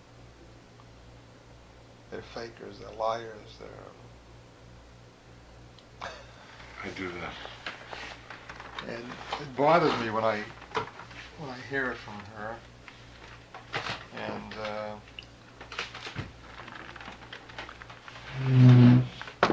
don't want to keep bumping into the piano here. Come this way. And I find myself on occasion doing it and catching myself and saying, hey, you know, why is that happening? But it's just that she does it so frequently, and I find it so annoying. And I get very short-tempered when that happens. I try to calm myself down and speak to her rationally and let her know that on occasion that other person may not be all at fault, or whatever the reason may be. Make some sense out of it. So.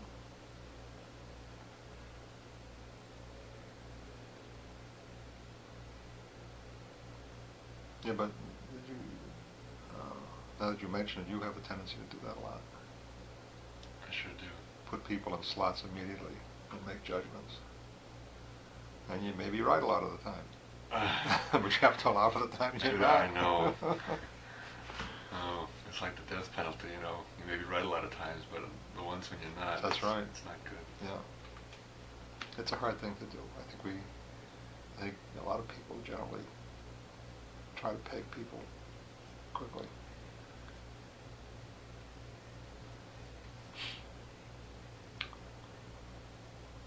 I had a talk with Bubby the other day about Lisa Mm-hmm. and her anorexia. And as she is also prone to do, she started to say, you know, I'm really not using her words, but the message was similar to, oh, what she's done to me. Yeah. Can you imagine that? And I said to her, you know, if you sit, she said to me, I feel sick, you know, and I sit at home and weep. I said, you know, that doesn't do Lisa any good. I said, for the time you're going to sit down and weep, why don't you write her a note that says, I love you, Lisa. And just send it. And if she gets 3 letters a day, that's 3 times she gets it. I said, it'll do her a whole lot more than crying. And it's a kind of refocusing that, and she said, yeah, I'll do it, you know, I'll do whatever you tell me.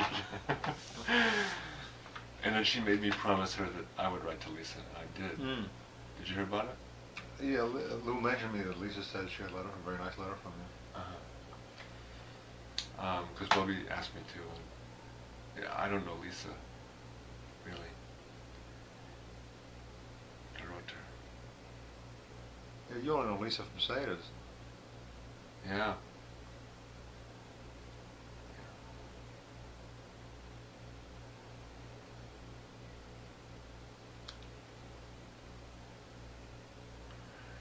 About was it last December? Either last December or the December before.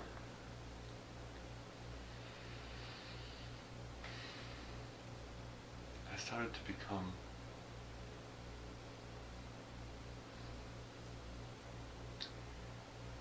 to head towards the direction of becoming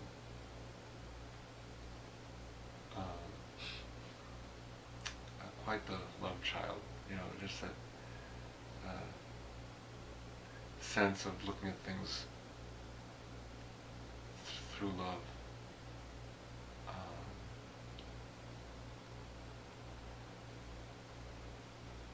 It's no secret I'm not exactly the forgiving type myself, but I've been rethinking it quite a bit. because 2 years ago I wouldn't have responded to Bobby that way. Mm-hmm. And I probably wouldn't have suggested that you forgive Gramps. You know, it wouldn't have been in my vocabulary. Yeah.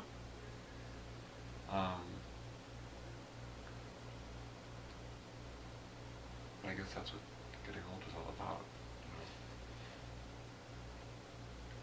You know? And in I guess everywhere, but you know, in New York, I guess maybe because there are more people, but people are dying all the time.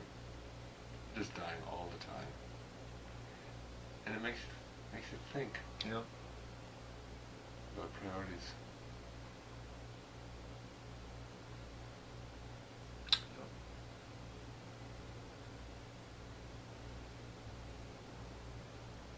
That's, you know, when I stopped and started to first think about how much is enough.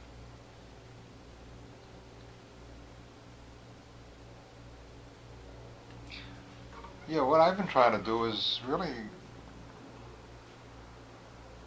question that, how much is enough, trying to define myself, trying to be happy with myself and who I am.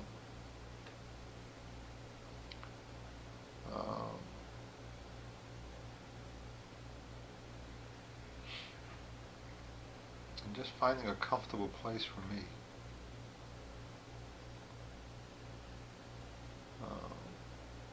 Hard to do. Can I say something about that?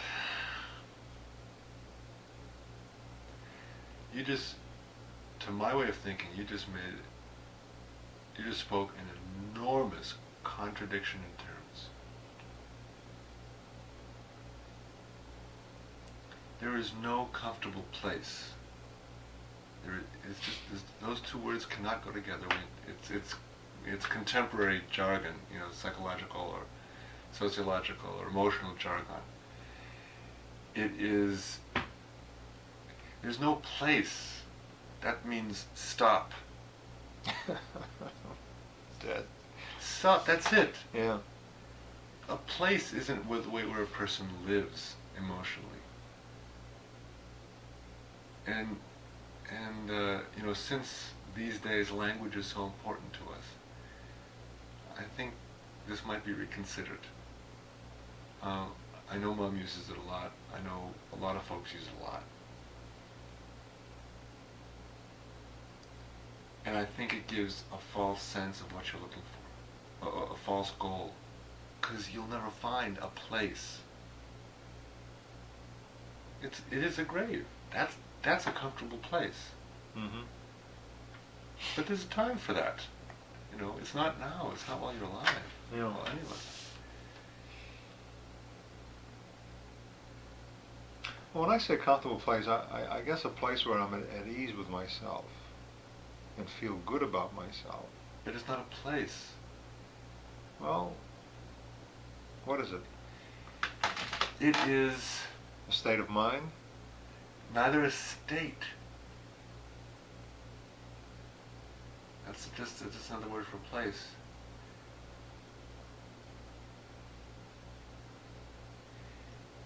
It is a way of being.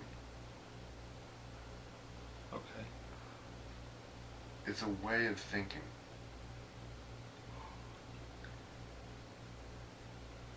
And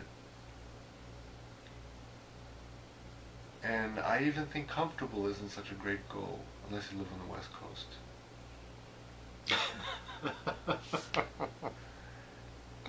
Although you could choose your own goal. But anyway, I think the level of inner peace, fulfillment, Mm-hmm. which I think is what we really yearn for, Yeah.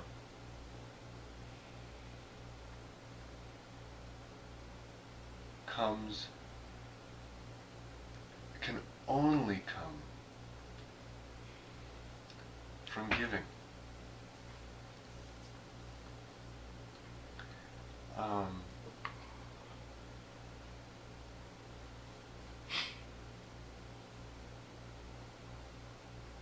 99.9% giving spiritually and emotionally.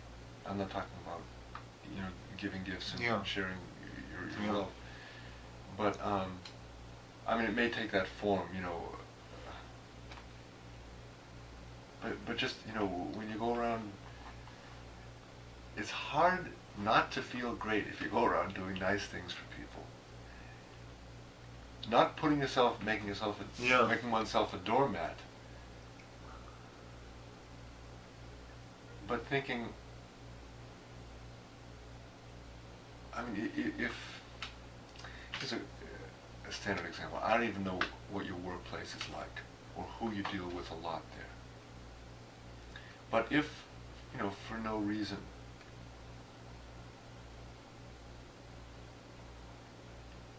you gifted them with something, you know, if you know it's, I don't know, something that they like, or something that you like, or just something. Next time they see you, they're going to think of you differently. Not that you're an ogre now, but that becomes part of, you know. It's interesting because in the last few weeks, several of them have said on more than one occasion, "Geez, you've changed a lot. You never used to be that way. You're a lot nicer now." Any specifics? No, just that I'm responding and reacting in a much nicer way. And maybe with a lot less anger. Last couple of weeks is since October 30th. Yeah. Yeah.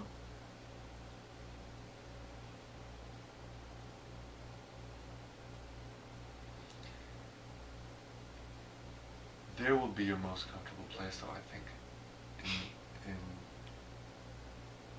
in the kind of for everybody. I'm not preaching, although I think it sounds that way. I'm saying it to remind myself to speak it because, I mean, Alice is very, very generous, far more generous than I. I don't have to talk to her about it, but I say it because, you know, it's good for me to hear and to rethink it. It'll set my wheels going. Mm-hmm. Oh, a certain generosity of spirit that is constant.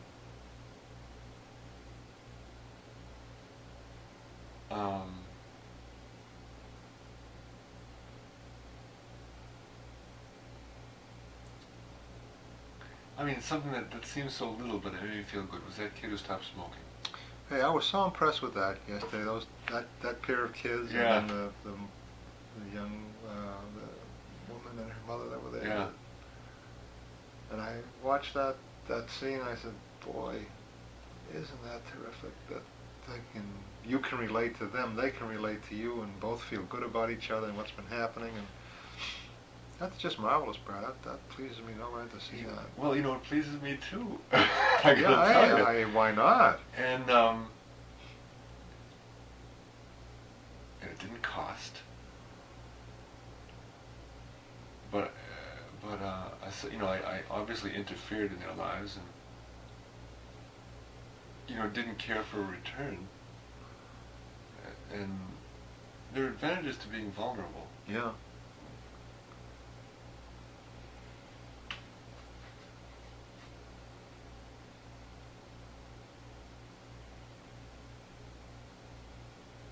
You know how you said, "Why was I so different? Why was I so different?"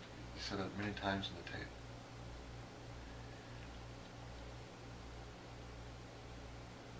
Well, you're not. Obviously, with, you know, the way you are as a person, as a child of your parents. But also, you're not. None of us are with vulnerabilities. And so, if you find someone else's and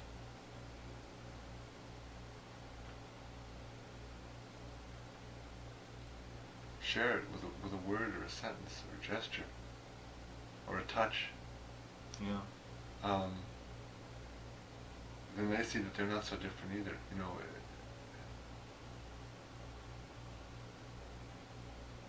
Did I tell you I called Lou the other night? Hadn't spoke to him for about a week, 10 days. And we chatted. And I said to him, I just want you to know that I'm here, and if you'd like to talk at any time, I'm available for that. You just call me, we can meet for lunch, whatever. Oh, no, that's okay. And Mom was in the kitchen. She said, tell him you love him. And I said, I want you to know I love you, though. Oh, you don't have to tell me that. I said, I want to tell you, and I want you to hear it. I said, it's important for me to tell you, and it's important for you to hear it. I know, Mel, I know.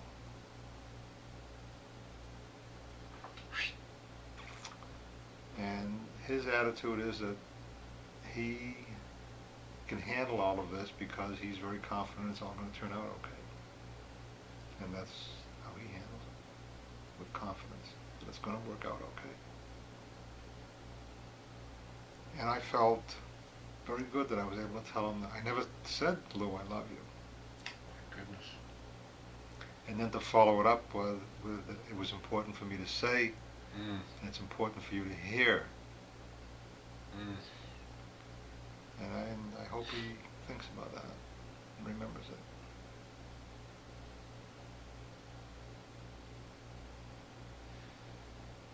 Never occurred to me to say that. I'm trying to say it all the time and telling him that I'm here, I'll talk with you, I'll share with you. And I couldn't say to him, I love him. Till Mom said, tell him you love him. Oh, what a great idea. Instead of saying, what are you talking about? Resisting it in the same way. It was a good idea. And I, was able to say it and mean it. And I hope he heard it. But he was very uncomfortable with it. Yes. Very uncomfortable with it. So.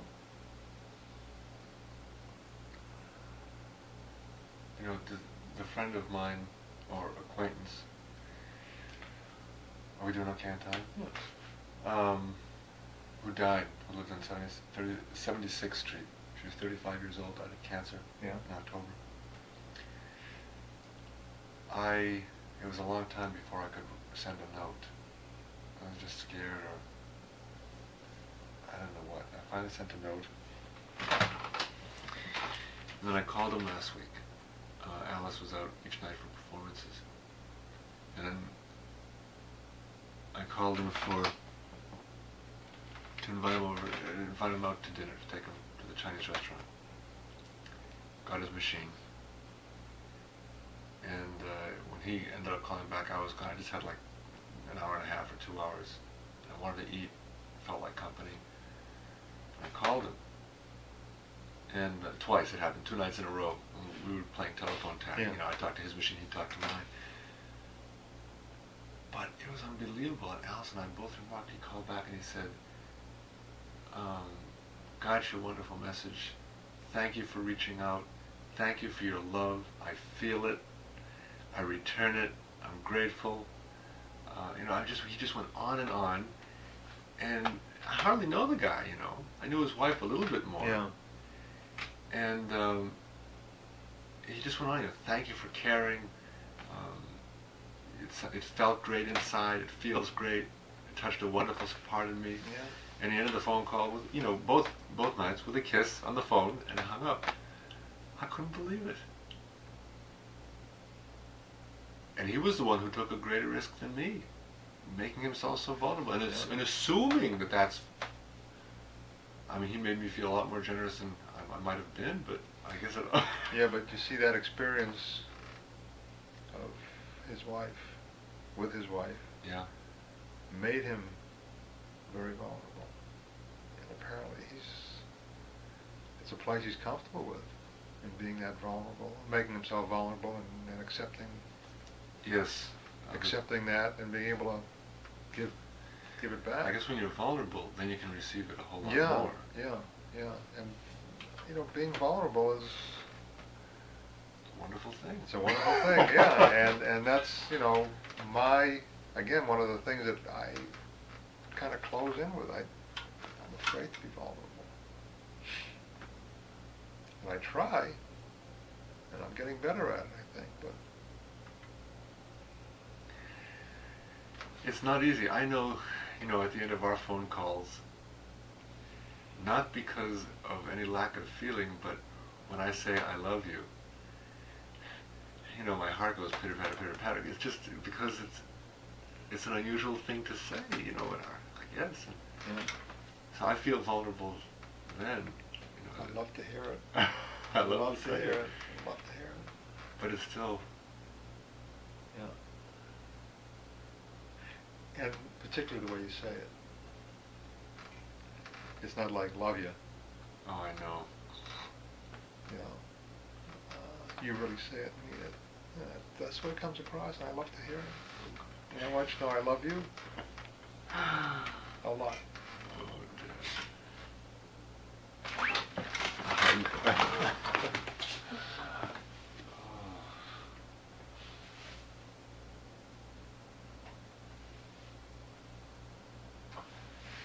That's proud and pleased. I love you.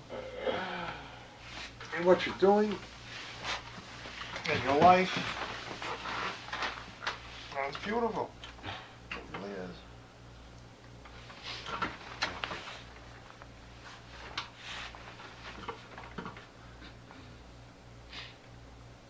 I commented last night how I said interesting, but I guess the word would be more envious of how your work, your profession is so much a part of you. You get so wrapped up in it and so emotional with it. And it's just a pleasure to watch and breathtaking, and I really I've never experienced anything like that. All I can do is see it and say how marvelous it is.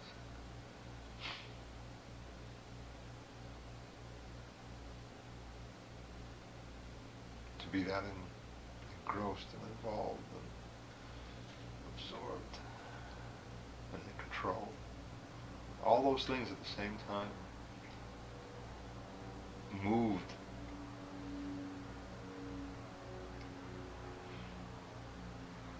It's beautiful. I've been conducting, I guess, the first time I conducted was, I think, 73. Yeah. When you came to Tully Hall for that choral thing? Yeah. And for years after that, it seemed, like my main priority was to be correct and in control. And Lord knows I have, a half a dozen concerts a year. Actually, there were a bunch of years where I had 10 concerts a year, 12 concerts a year. But each time is experimenting a little bit more. But, now that technically I'm more proficient, so that and as a matter of fact, conducting a performance like last night requires, or real excellent conducting requires extraordinary vulnerability.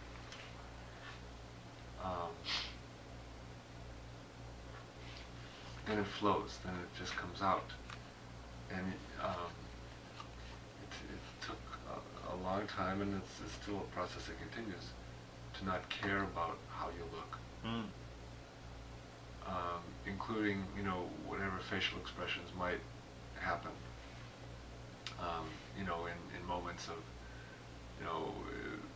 passion or excitement or whatever, or anything, and you just do it,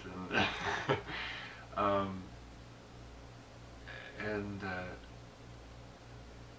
I've come to learn that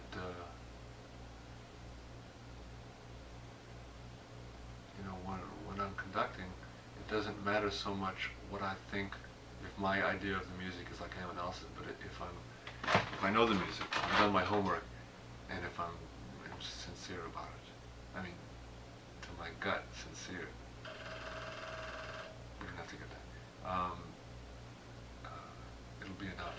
It'll be more than enough, and other people will accept it.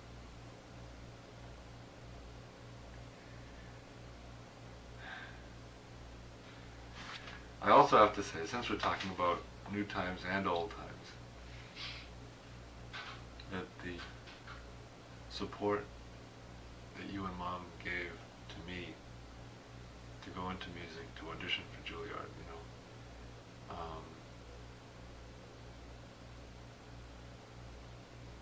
I know that was the kind of support that you wished you had from your father, that you never had.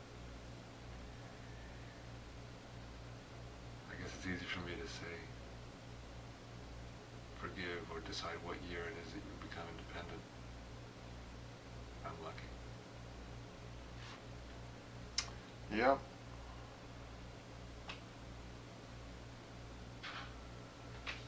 But you also deserve a lot of credit for doing what you've done. And your endurance is terrific. And you had a tough time. But you stuck to it. Yeah. So your accomplishments are many. Let me ask you a question. In all the people that you personally have ever known, and this may sound like a flip question, it's not, who had an easy time?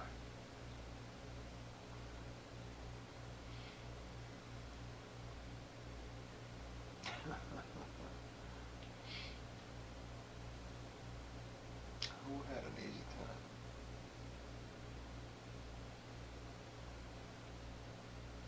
The people that you've known, whose families you've known, the circumstances, so that you would be able to make a judgment.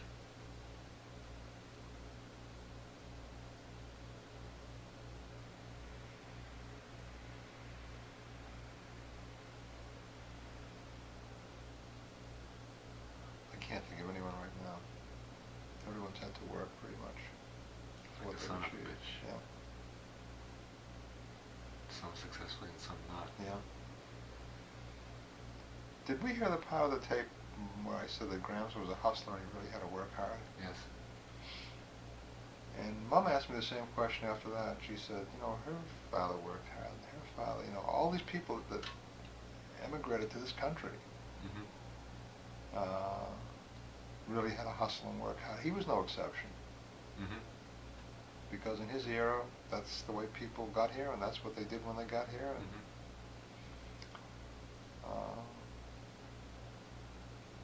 that's the broader view of it.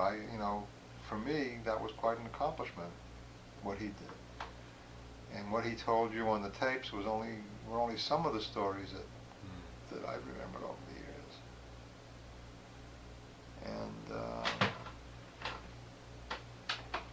And like in Turkey, his father buying a load of watermelons for them to sell. A truckload of watermelons. And, you couldn't bring them anywhere and lock them up. So my father slept on them at night, and no one would come and steal the watermelons. Things like that. They were funny, but hey, that's, what else are you going to do? Stay with your watermelons, because and things like, that's a story that sticks out of my mind. So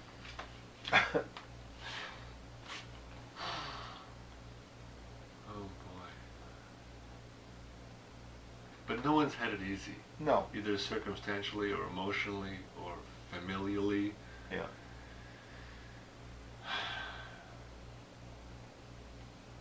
At least I can't think of anyone at the moment. No.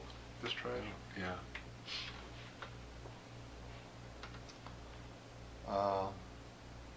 Yeah, everybody's had their problems, some more than others, but that's for sure.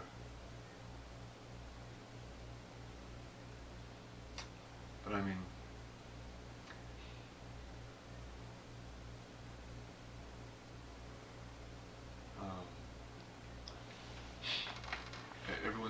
everyone that we know has paid a price.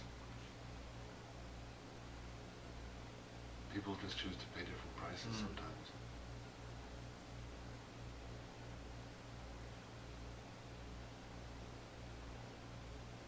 Some people are in the wrong lines to Like buy what? their goods. Like Lee's in the wrong line. If, to buy his happiness, he's going to go up to the cashier.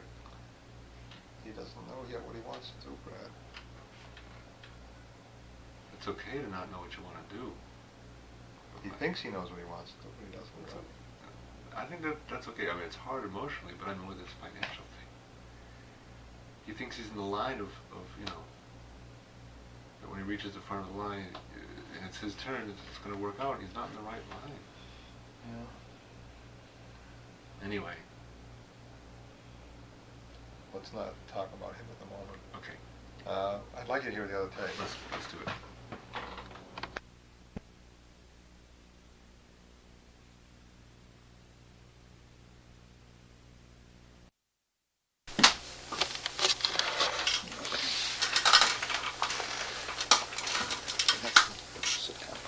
Okay. I'm surprised, to say the least, because I don't think I ever saw that side of Grimm's. Just staring up here as you were talking and looking at the pictures, you can see the difference in the person. Just looking at the two pictures, you can see a guy who's happy. Actually, two people who are happy and two people who are not. Yeah. And I only knew the Gramps on the right. That's right. I never knew the other one. And I don't think... And you always matched up with the Gramps on the right. You never displayed a short temper to me, although it's interesting that you brought that up and I had a smile inside because I'm that way now. I have an extremely short fuse. And my first reaction is no rather than let's look at it. Mine still is in many cases. I find myself being very negative and quicker to say no than I'd like to be. And then I think about it and go back and deal with it. You end up having to apologize a lot, that's for sure. Yeah. For jumping. Yeah. But I find myself doing that a lot.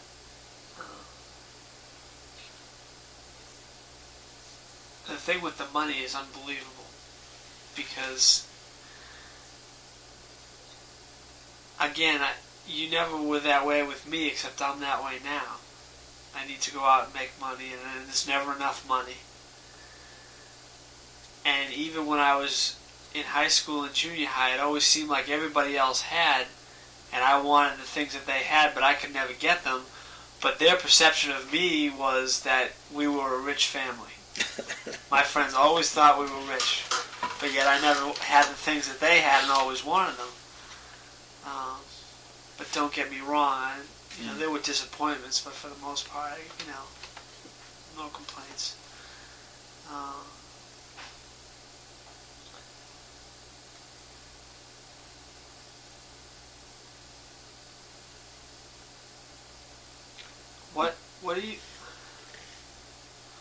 Why do you think Gramps changed so much once you...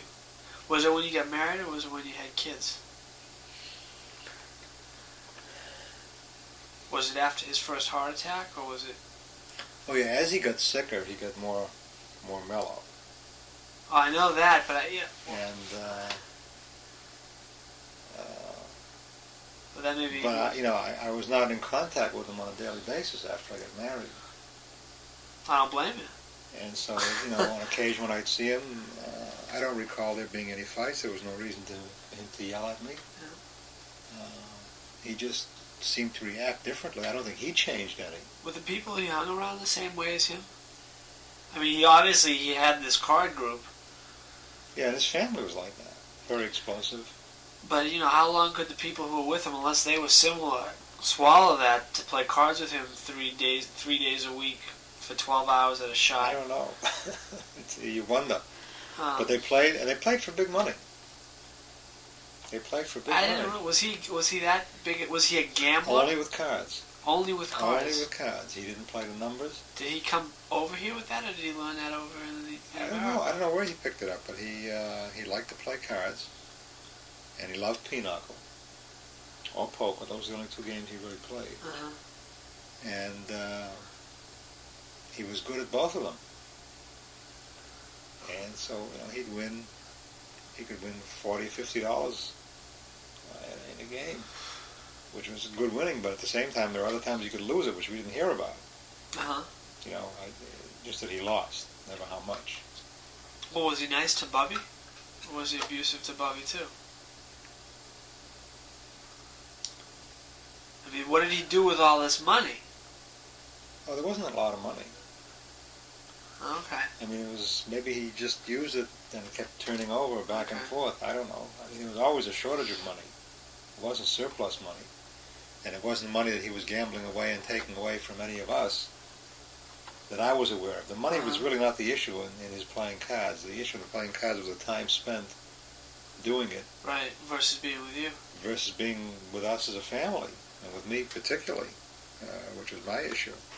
The Sundays that he didn't get involved in card games, he was very often we'd go to visit family, visit his mother and father, visit one of his brothers or sisters, and then end up in a card game because the family loved to play cards. Cards was the socially acceptable thing for that family to do, and they all liked to play cards. It was interesting when I went out to California on the trip I took some years back, and I went to visit my uncle. You want to play cards with you? No, my uncle and another uncle of mine came and his wife and their kids, and just play cards. I ended up playing poker. I don't know, tricks from Shinola, but I was able to get through, a game of poker. Was it hard to even sit down, to swallow it enough to sit down? I wanted to get to know them all again and to be sociable, and for all of them, playing cards was a big thing. So I said, all right, let me try it. And I sat there and played cards and had some fun doing it because I didn't care. To me, it was just a way of communicating with them, and that was the way they communicated. So we played cards.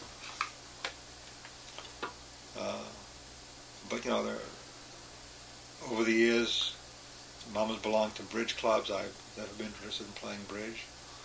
Or for a while, I played canasta when it was their age. But poker, pinochle, never wasn't interested. Never learned how to play pinochle at all. Because Gramps never just the That was trade-off his- in time. That was his game, and I just didn't want it. He wanted to teach me. I didn't want to learn it.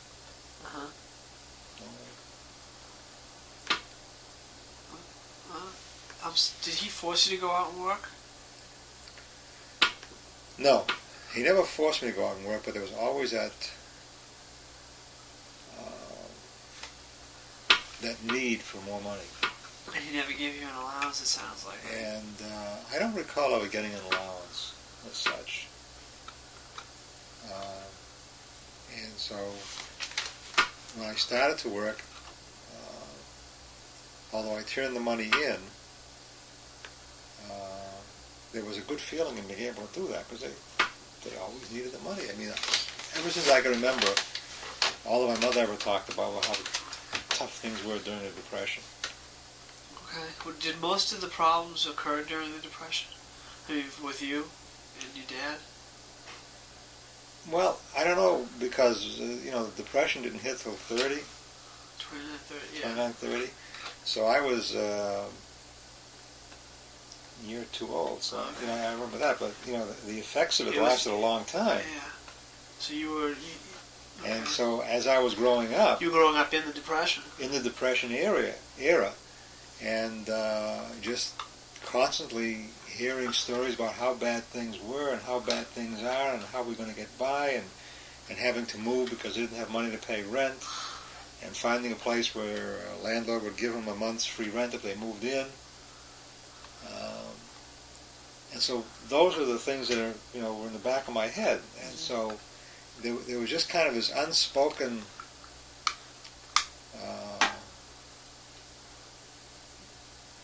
constant need for money. And so it was just, boy, at least I think it was unspoken. No one ever said go out and work, because I can remember when I got a job, Because I don't think you ever said it to me. I used to sell magazines from door to door. Right. Magazines were a nickel, and Liberty magazine was a nickel. I used to work on the ice cream truck. Then as I got a little older, I got the paper route and a paper corner. Uh-huh. And so I always try to earn money to help out.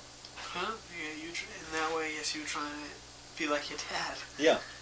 Was that just because you were hoping it would get you closer to him? By bringing in more money? Not consciously so. Right. But I was trying hard to help out.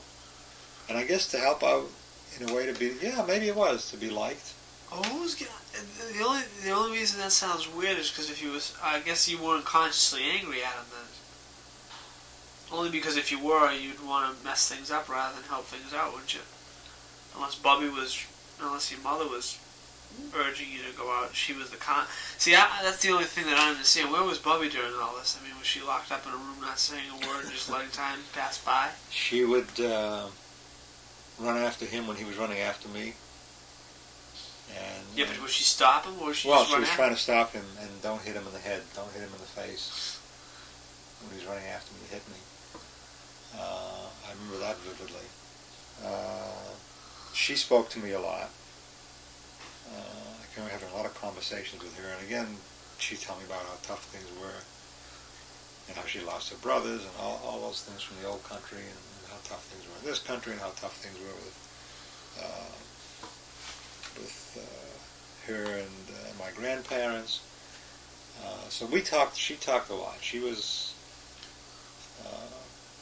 a lot more conversant than he was. Did she tell you she loved you? No, she has, in recent years, but not. I don't ever remember that. Huh. I don't ever remember that. And sometimes I wonder, well, maybe that's the way things were in those days. People didn't outwardly say that to each other, the parents, the kids, maybe the kids, not. the parents. When I listened to the set of interviews that Brad did with Bobby and Gramps, I think I mentioned to you that he actually did those about 6 months before Gramps died. And it was just fascinating to hear the story of Gramps and his father, and how demanding his father was, and how he used to bring all the money home that he earned to his father. It was weird, because here was the whole thing almost just, one level removed, but pretty much the same way. Now, he wasn't quite as bad as his father, but he certainly got the lesson from his father. And I guess maybe he didn't ever perceive it as being bad, because it never really caused any interference in his life. Well, if everything had gone along hunky-dory with you, this probably would never have come up. I don't know. These things manifest themselves in different ways. Obviously, he carried a lot of anger about his father. Because when he spoke about it, it wasn't speaking with love and tenderness. Even to the weekend that he got married, when he came home that Friday night with his week's pay, and his father wanted the money. He said, I'm getting married this weekend, I need the money. And there was a to-do about that, and he finally ended up not giving him the money. He took a stand.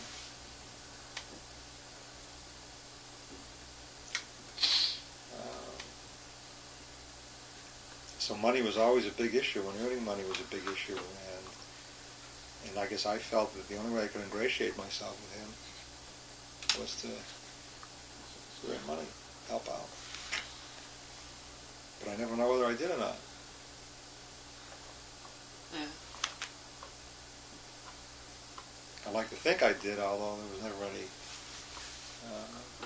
Well, you must have. I mean, because he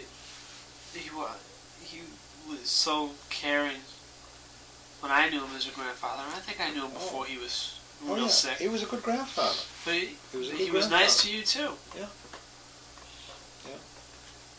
He got progressively better as he got older. I don't think he knew how to be a father to young kids. I don't think he could deal with young kids as a father. Uh-huh.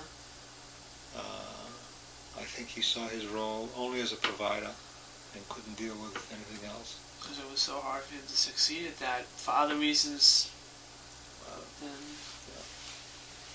his own abilities. Yeah. You know, because I can never remember him. I know he never disciplined me. I'm sure there were times I probably needed it somewhere along the line. You know, Brad told me a story yesterday when Gramps yelled at him for putting his feet on the sofa. Yeah. And then he explained why, and I laughed.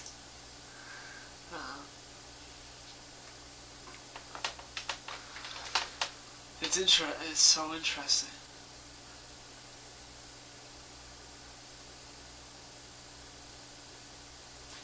Well, do you? No, I don't have any hate for him now. I really don't. You sound like more you felt sorry than you Yeah. felt hate. Yeah. It had to be so frustrating not getting any response and knowing that you never will get a response. Right. But at some point I must have cut him. According to Norman Paul, I cut him out of my life. Well, you know what's interesting though is when he was dying, he never really got that, at least visibly to me anyways, got all that upset about it. I mean, you did at the funeral. You said when you saw me get upset, you got upset. But it was like, the chapter kind of closing, and that was that. Yeah. Well, there were mixed. He was sick and suffering for so long, and when he finally died, it was a blessing that he died, rather than see him suffering. Yeah, but even through the whole thing. Oh, it was hard. It was hard. I couldn't, and didn't go to see him as often as I felt I should. It was hard for me to stay with him. It was a kind of a mixed thing when he was. But why?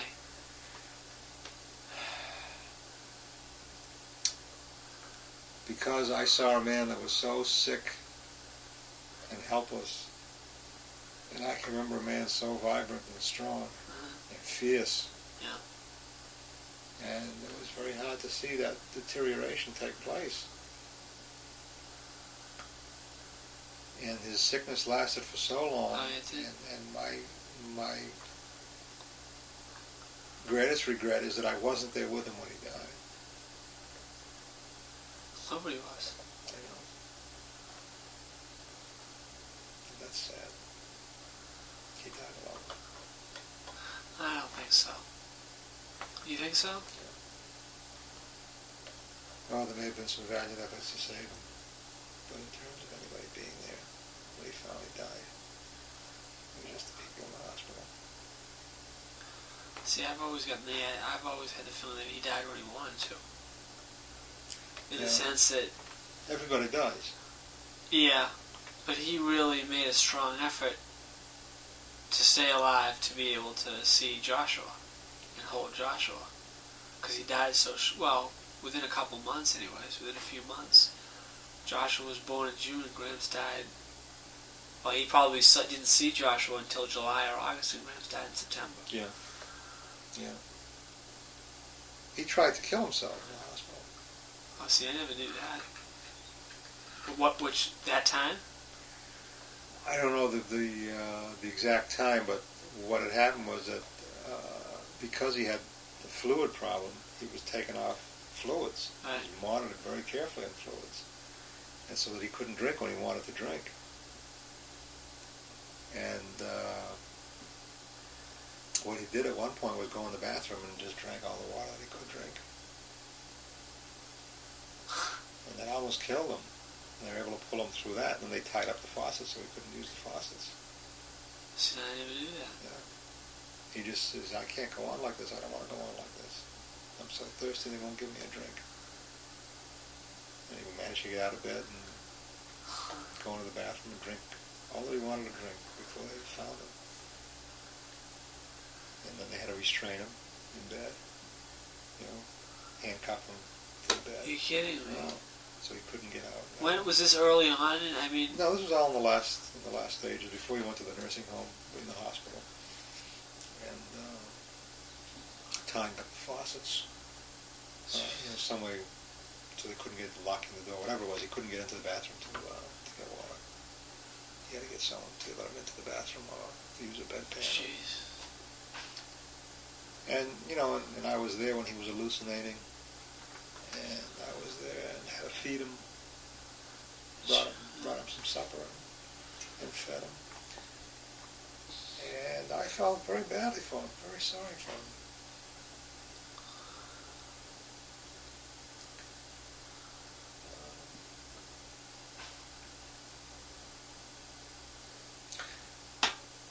I loved him.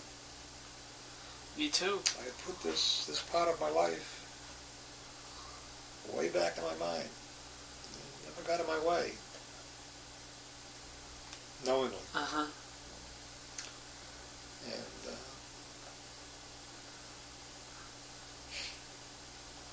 Are you doing something about it? yeah, it's been very helpful. This whole process has been very helpful going through this all. And you never lost your ability to love. No. At least thank from goodness my for that. framework. And I remember so vividly when I told him that I loved him. See, people were lying to him in the hospital. Whenever he would say, visitors, Bubby, and What's going on? no, he would say, I feel terrible, I can't go on like this, and they would say, oh, you're going to be all right. And after talking about it in one of the men's group I belonged to, and with Mom, I realized that there was no need to lie to him. And I had to let him know, I wanted to let him know that I loved him, and that I knew he was dying, and he knew he was dying, and how hard it was for him. I remember you going through that because I can remember you on a couple of times going with the intention of doing that and not being able to do it. Yeah. Well, I did it. The occasion came up and he brought it up. He said, I can't go on like this. It's no good. And I said, I know it's very hard for you.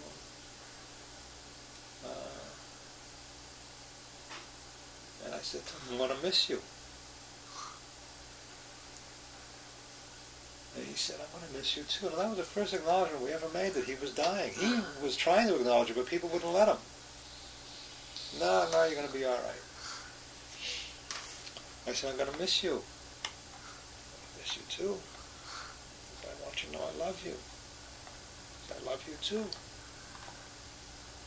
And that was it. We didn't go on from there. To any great extent.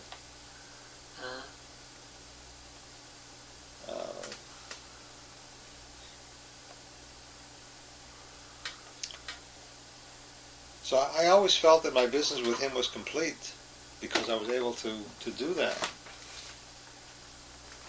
I think it's making this a whole lot easier because you were. Yeah. I mean, at least he told you that he loved you. Yeah. Because no matter how sick he was, if he didn't, he wouldn't have said it. He wouldn't have said it, right. So he was able to say it, and that was a big Yeah. thing. Yeah. And I felt so good to hear it. I bet you did. Yeah. And I'm not in any way diminishing it. Oh, I don't think you are either. Because it was important for him to hear, and it was important for me to hear.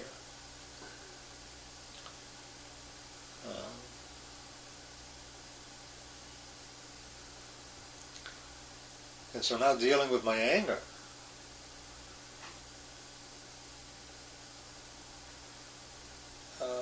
is just a whole other issue that I didn't take care of with him.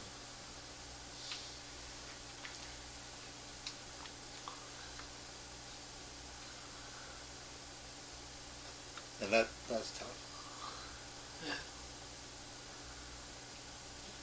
Yeah. And what's so difficult is trying to get back into a place where I can really summon up all that anger. It took me the whole cemetery thing, I don't think it was 45 minutes that I was there. And I had given it a lot of thought before I went. And I made notes. You can hear me rustling through some of the papers. And they were just notes. I didn't write out things, just, reminders. And it took me a while to really get in touch with my anger with him, and my disappointments in him.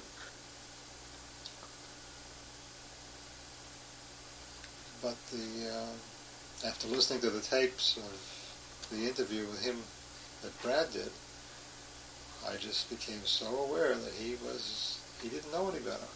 This is the way he learned how to be a father, was from his father. Which doesn't make it right, but No. it makes it easy to understand.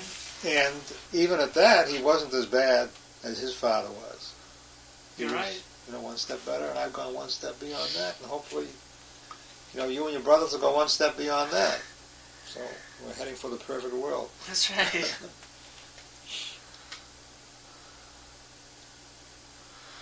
You made a comment that you find the hardest part of your relationship with Mom is being a friend. Yeah, being able to talk to her as a friend instead of being short-tempered. She's not that easy to talk to, though. I know. She is and she isn't. That's true. She is and she isn't. She works very hard on our relationship. I know that. And she's been very, very patient with me. I have not been the easiest person in the world to live with.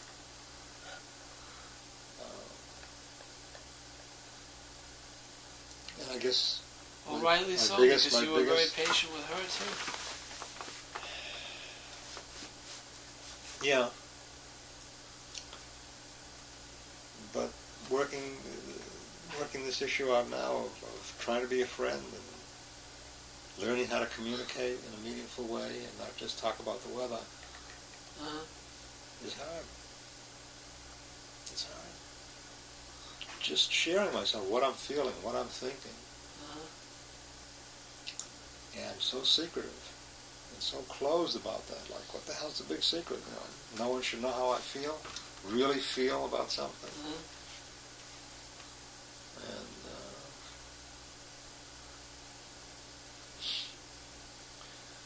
it was interesting because when I spoke to Phyllis the other night, I started to tell you before. How are they? Good. Okay. She said, I asked her if Dad ever yelled, my father ever yelled at her. She said, oh yeah, yell at her, hit her. And she was terrified of him. And she said she really closed in completely and became a very private person in the house and didn't communicate with him or with my mother until years later, after she got married.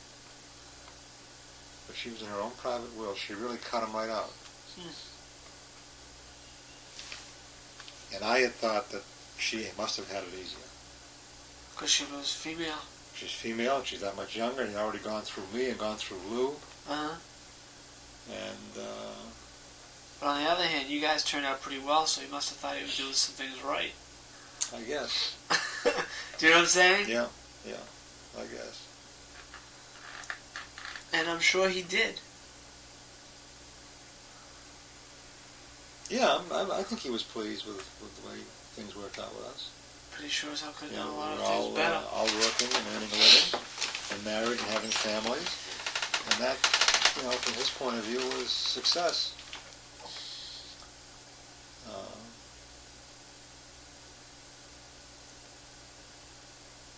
So I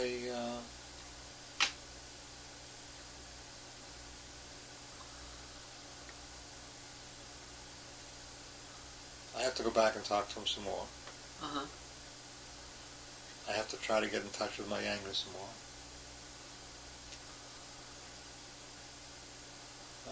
And you'll hear on the next tape what Norman Paul says to me. And that's difficult for me to handle, the next two items that I have to deal with. Which are what? Your anger? Yeah, one is to go see a movie, Death Wish 3, and fantasize my father being killed Oh, Jesus. as one of the victims in the movie. Why the hell is he having to do that? I don't know. You'll hear on the tape. And he says why? Yeah. Because somewhere he said in my past I killed him. I cut him out of my life. I eliminated him. I never wished him dead. I never yelled. I don't remember yelling back at him and saying I hate you or something like that. I just never did.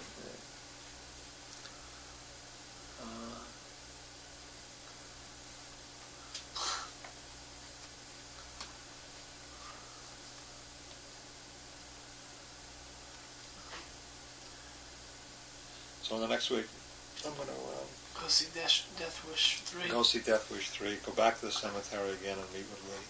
I have an appointment with Lee for, I think, Wednesday night.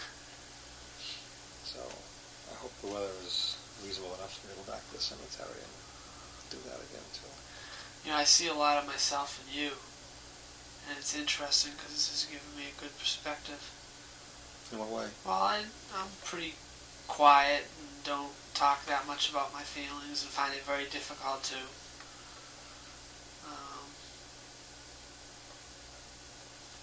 And very concerned with making sure that there's enough money and Fern has the things she wants. And, you know, even to the point where if she says she doesn't want it and I think she wants it, I'm going to try and get it.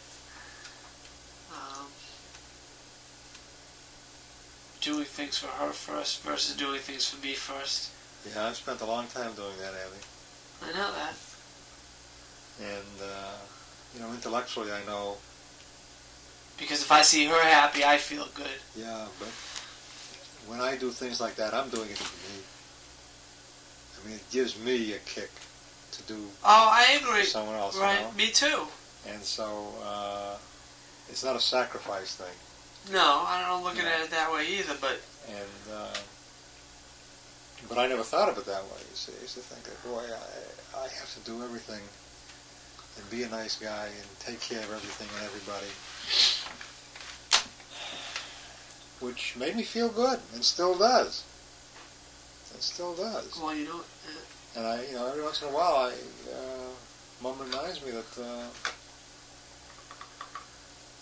I don't have to be doing that all the time. I should be doing something for me. I find myself rationalizing doing it because knowing that my first reaction is always no. If I do it, maybe, it'll be different rather than just say, I don't feel like doing it.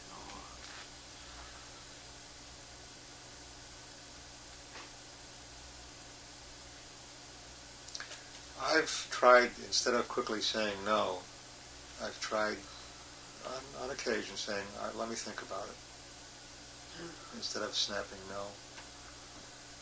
Because very often when I snap no, I end up, turning it into a yes. So I do it 99% of the time, and then the yes isn't necessarily a yes because you want it to be yes, but because you feel so bad you said no and snapped. Right. So it's a lot easier, I know all the schemes saying, instead of saying no, well, let's talk about it. Yeah. Well, let me think about it. Even though the feeling that I don't want to do it, but let's talk about it. And I don't do that. Well, I know that's the way to do it. See, then, I'm the world's greatest procrastinator, too. No, second to me. Second to me.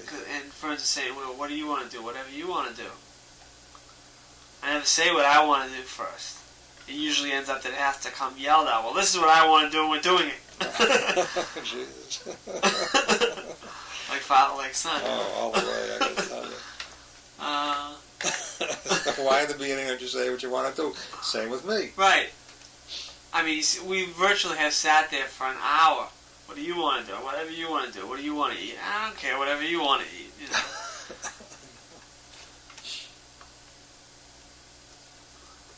No, it doesn't quite go that long anymore with me, but No, it very rarely gets that long because one of us will just do something. But when you look back at it, isn't it better to state what you want, Yeah. think of what you want to do or say, Because and do or say 99% it. of the time, the other person wants to do the same thing, but you're assuming. Yeah. Or, you want to do it and you get it done, and the other person didn't know. That's what you really wanted. Yeah. I think the first time we started doing stuff like that was when we decided to make lists of what we actually wanted for gifts for birthdays and for Hanukkah. And you remember when Mom, and I used to make the schedules of what we wanted to do on certain days, on the weekends? Yeah. Makes a big difference. Yeah. It's a way of communicating. Right. And it's an ongoing process. It's an ongoing process. Yeah. I just don't want to end up in a situation like I saw Bobby and Gramps end up. They were bickering with each other all the time. All the time. And nothing that either one did was satisfactory to the other. And I even went one night and took my father out. Out of pretense, took him to Lechmere when he was doing the stamps for me. And took him to Lechmere to get the accessories, the little things to put the stamps in and so forth, just so I could get him out and talk to him away from Bubby. And try to explain to him that I didn't like what I was seeing and that Bubby was having, she was trying hard and he was just snapping at her every time.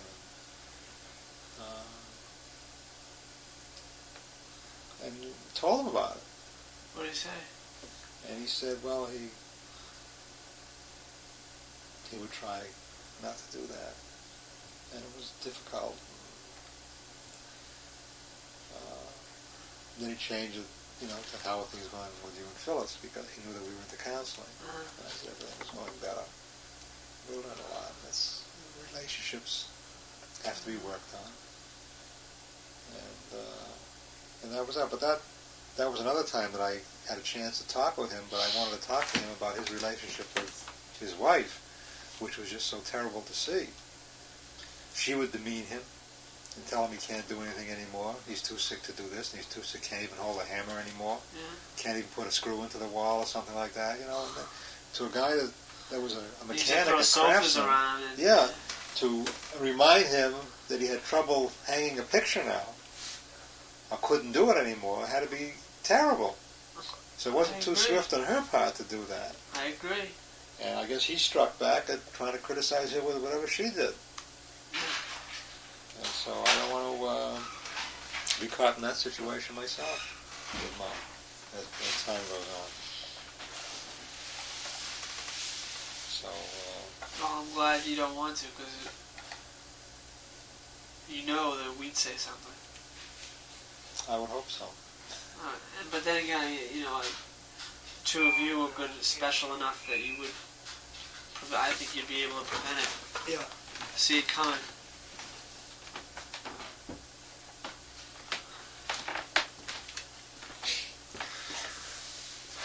Yeah, it's not easy. We're working hard on it. And, we'll get there. You will. We'll get there. You definitely will. Are you going to have to end up going with her back to Norman Park? I don't know. Maybe. I don't know what the process is. Right now I'm getting through this phase of the process. And she may want to get back there to work on some of her issues. So we'll see. But this has been very helpful to me. It's been I'm sure it has real opened learning my eyes process. up a lot. Well, that was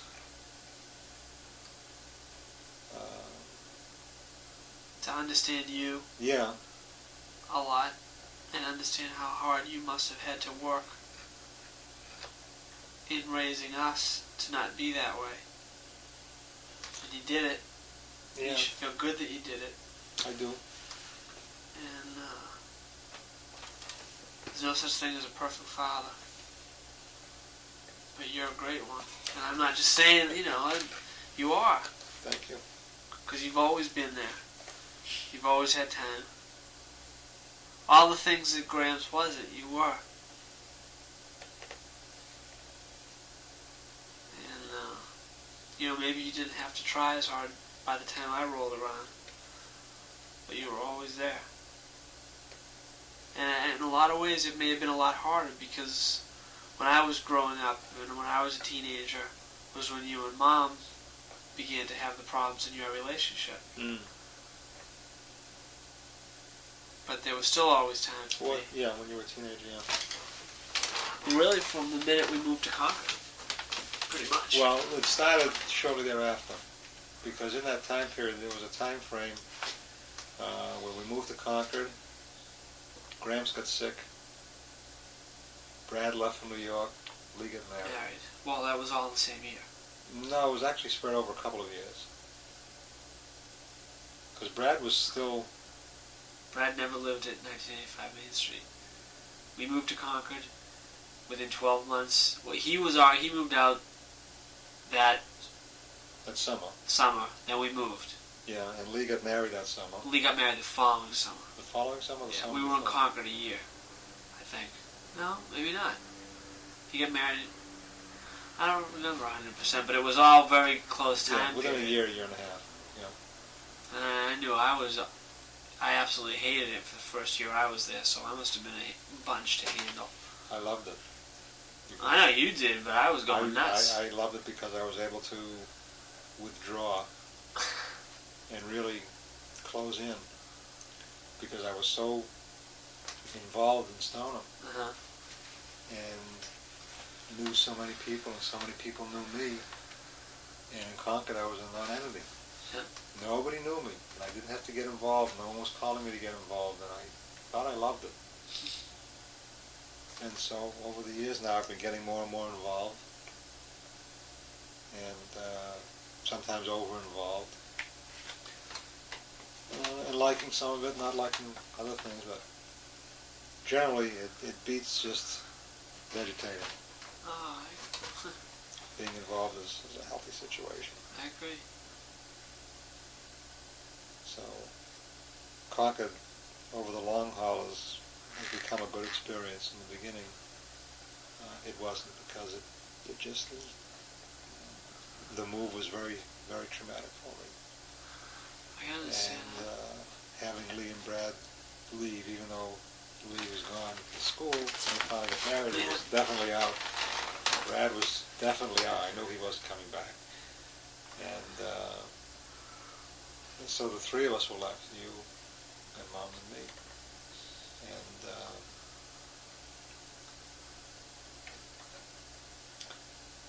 so there was less to focus on. Just, my focus then did not have to go in 4 different directions. I only had to go in 2.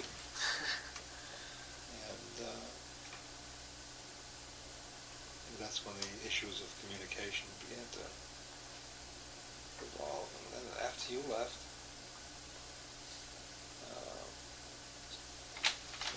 there's the 2 of us. What are you talking about? The kids are gone. What are you talking about? And it's a very common problem with people when their kids leave.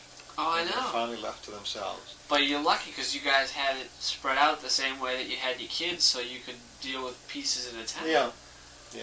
I mean, can you imagine what it would have been like if Ma hadn't been working until I finally left? Yeah. That would have been a whole lot of... you were able to deal with a lot of things prior to me leaving, so everything didn't raise its head all at once. Right. Yeah, we've been working on it a long time. I mean, you guys must love each other because you've been through a lot together. We have, and I do. We do. So we just want to make it better. I'm glad. Should we play the other tape? Yeah, let's play the other tape.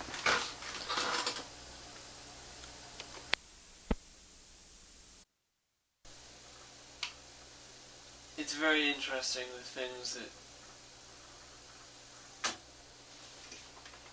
the conclusions that are being drawn.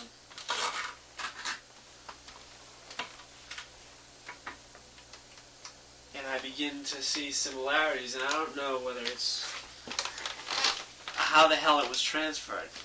It's what's bizarre to me, but the stealing thing, I did it. At home, and at work. Really? When I worked at a bar in college, the same thing with the clipping. But you see that you're off the hook there because you were so far away, you wouldn't have known it anyways. If I was out in the open with it, I don't know whether you would have said anything, but Ma probably would have. You know, if I brought the money home. But you used to have the 2 bottles of change. It was, identical. You took money for that? Yeah.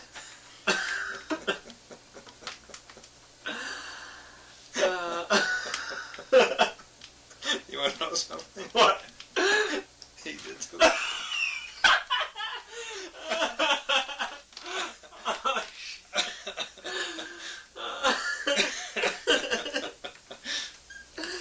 Oh, God. That's funny. Then I didn't know. What? We didn't know, and I didn't know. Well, at one point, I don't know what the hell I needed, but I even took it from your envelopes. Never anything big. Yeah. But, because I was always using the rationale was shit. I was always the one that would... I always was the one that was working out of my peer group. Always. In college, in high school. I was always the one that had to work. Everybody else just seemed to have this endless supply of cash. It never worked? Not from my perceptions. And it was more so in college. Yeah. I know, you let us know that.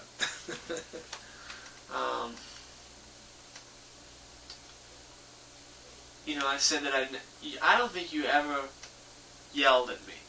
Ever. Raised your voice. Maybe once, the one time that I lied about trying to break into the house, and I screwed up the door.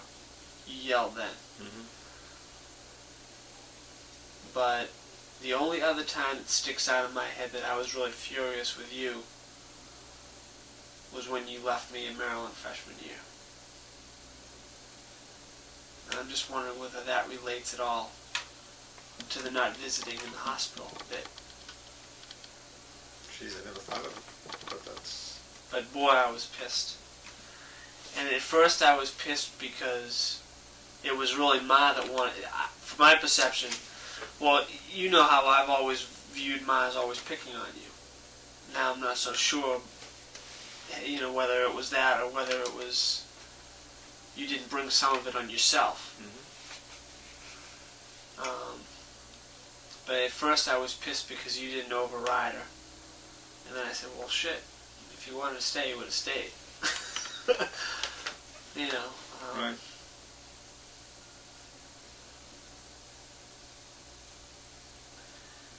Right.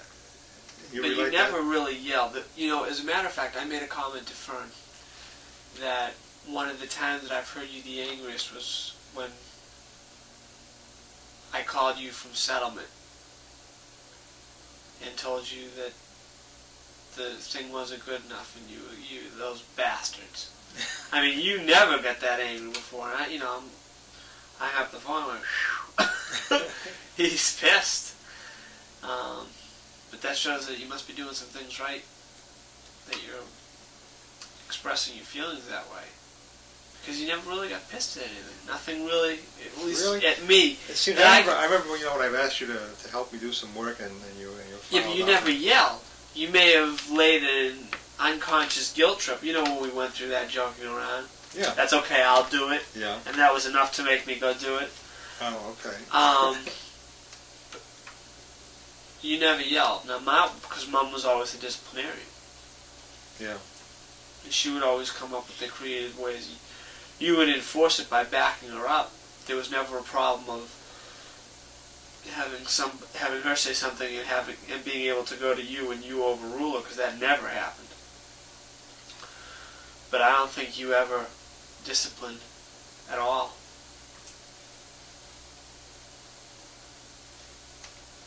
Interesting. Now, I did support her, but I would have thought that with you that I'd be also initiating some discipline, but I can't. To be honest with you, I can't remember. Yeah, I never had to be. I don't remember ever having to be really severely disciplined. But what happened when you try to break in the house? I don't know. You yelled. Yeah. I yelled because if I recall. Because you telling me that you had trouble trusting. You had trouble trusting me. That's what you said. Yeah. You said I'm going to have trouble trusting you for a while. Ma said the same thing, and I felt like shit. And that took care of that. Yeah.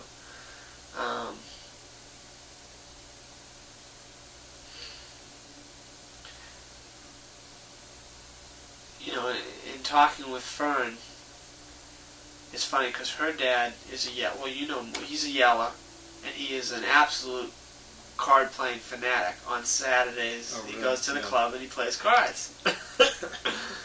And it's pretty good money.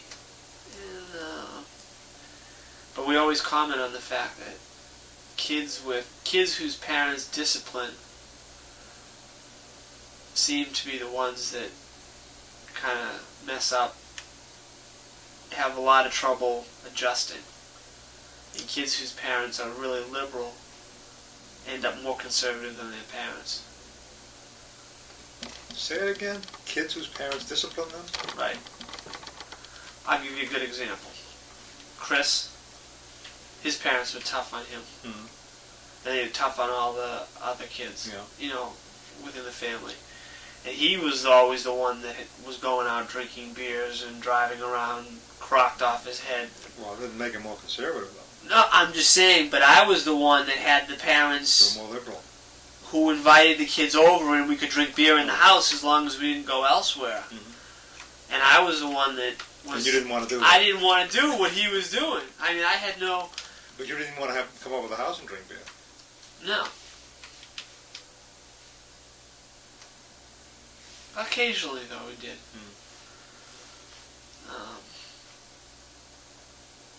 I still don't know why. I really don't.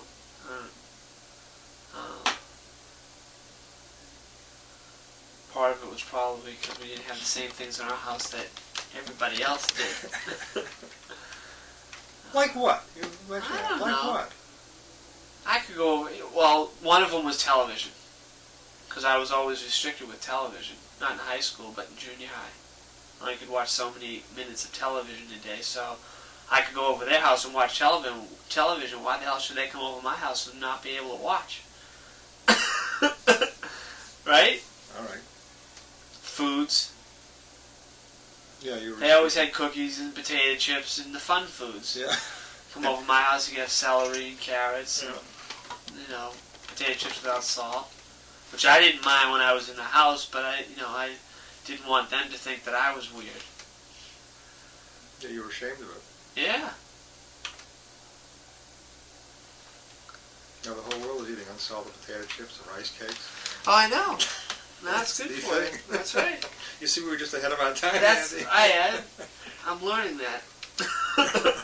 I'm learning that. We used to get the rice cakes just for you and say, how can you eat them, you know? And Mom loves them now. Great. And even I eat them on occasion with some jelly. If you would eat them as much as I did, you wouldn't like them either.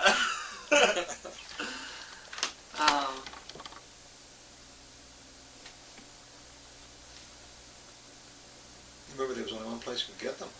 When you were eating, there was a place, a National Food Store in Malden. Yeah.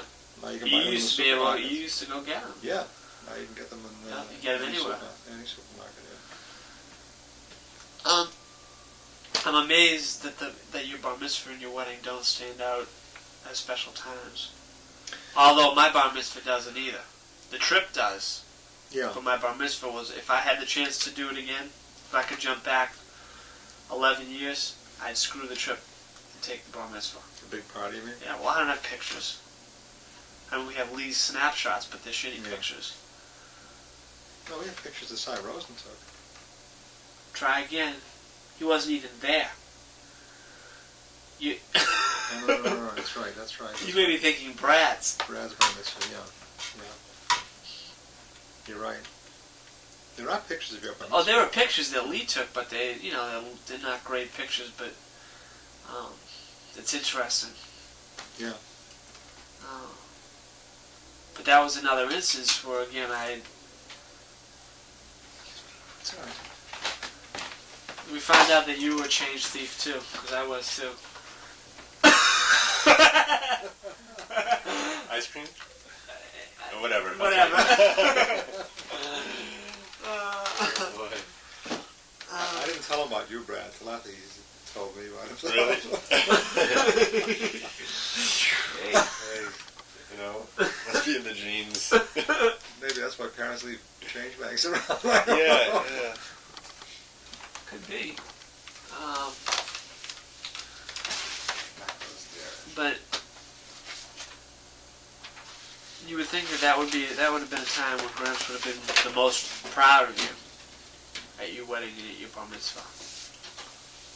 Yeah, but they don't stand out at times that I mean, those are definitely like momentous, they once were. in a lifetime occasion. They were. Yeah, but not as momentous as going to see the Ritz Brothers, evidently, in your mind.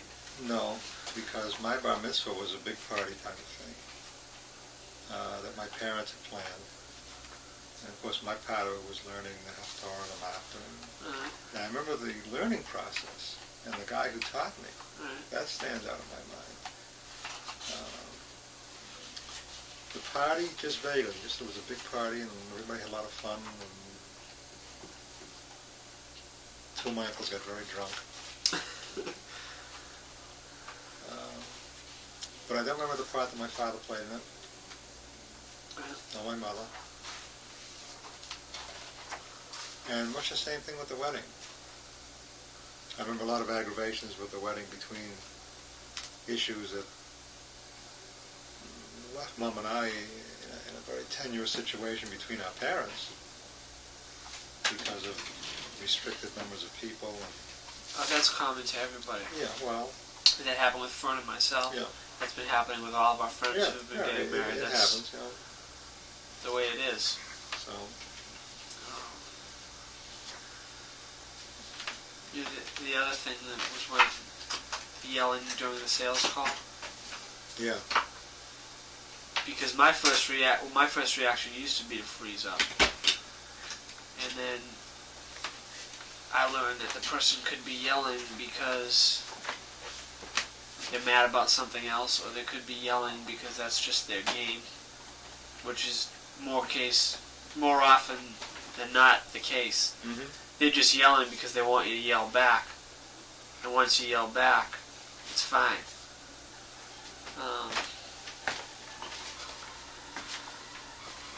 Yes, I'm sure you must have run into people who don't like to be sold, but they'll buy from you. As you know, they don't like to sit there and be given a long presentation. Just show me what it is, Yeah. and that's. Yeah, that's happened over, not recently, in recent years, but it happened when I was out selling storm windows. But this instance with this particular guy, where he didn't apologize. He didn't have to. He didn't want to. He didn't want to, obviously. And I told Mom about it, and we talked about it, and I told my boss about it.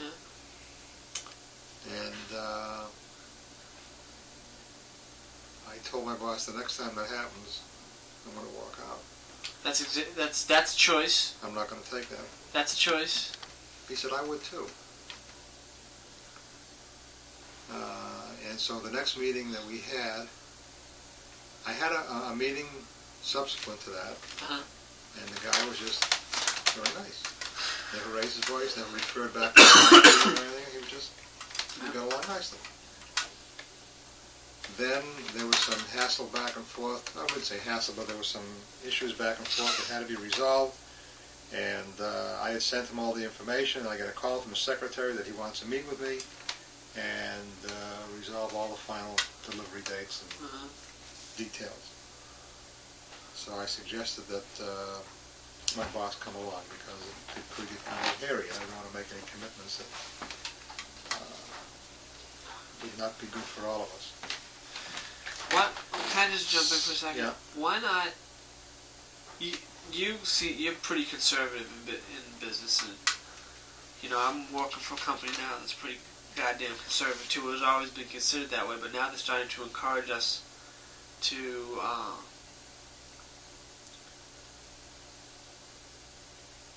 to take risks and to take chances, and there's a new saying, better. Oh, I can't think of what it is. But it all boils down to you're better off taking the risk. Better to be forgiven than to ask permission. Something to that date. Well, how the hell is it? I don't know. I forget exactly how it goes, but it has to do with the fact that you might as well take the risk. Mm-hmm. Because if you don't take the risks, you're not going to get the gains, and you can't always have somebody there that... Yeah. Well, and if you defer the decision, it may not end up the way you want it. Right. In this particular situation, although the job was over $100,000, taking that kind of crap from a customer wasn't worth it. Yeah. And for my part, he can take the job and stuff it.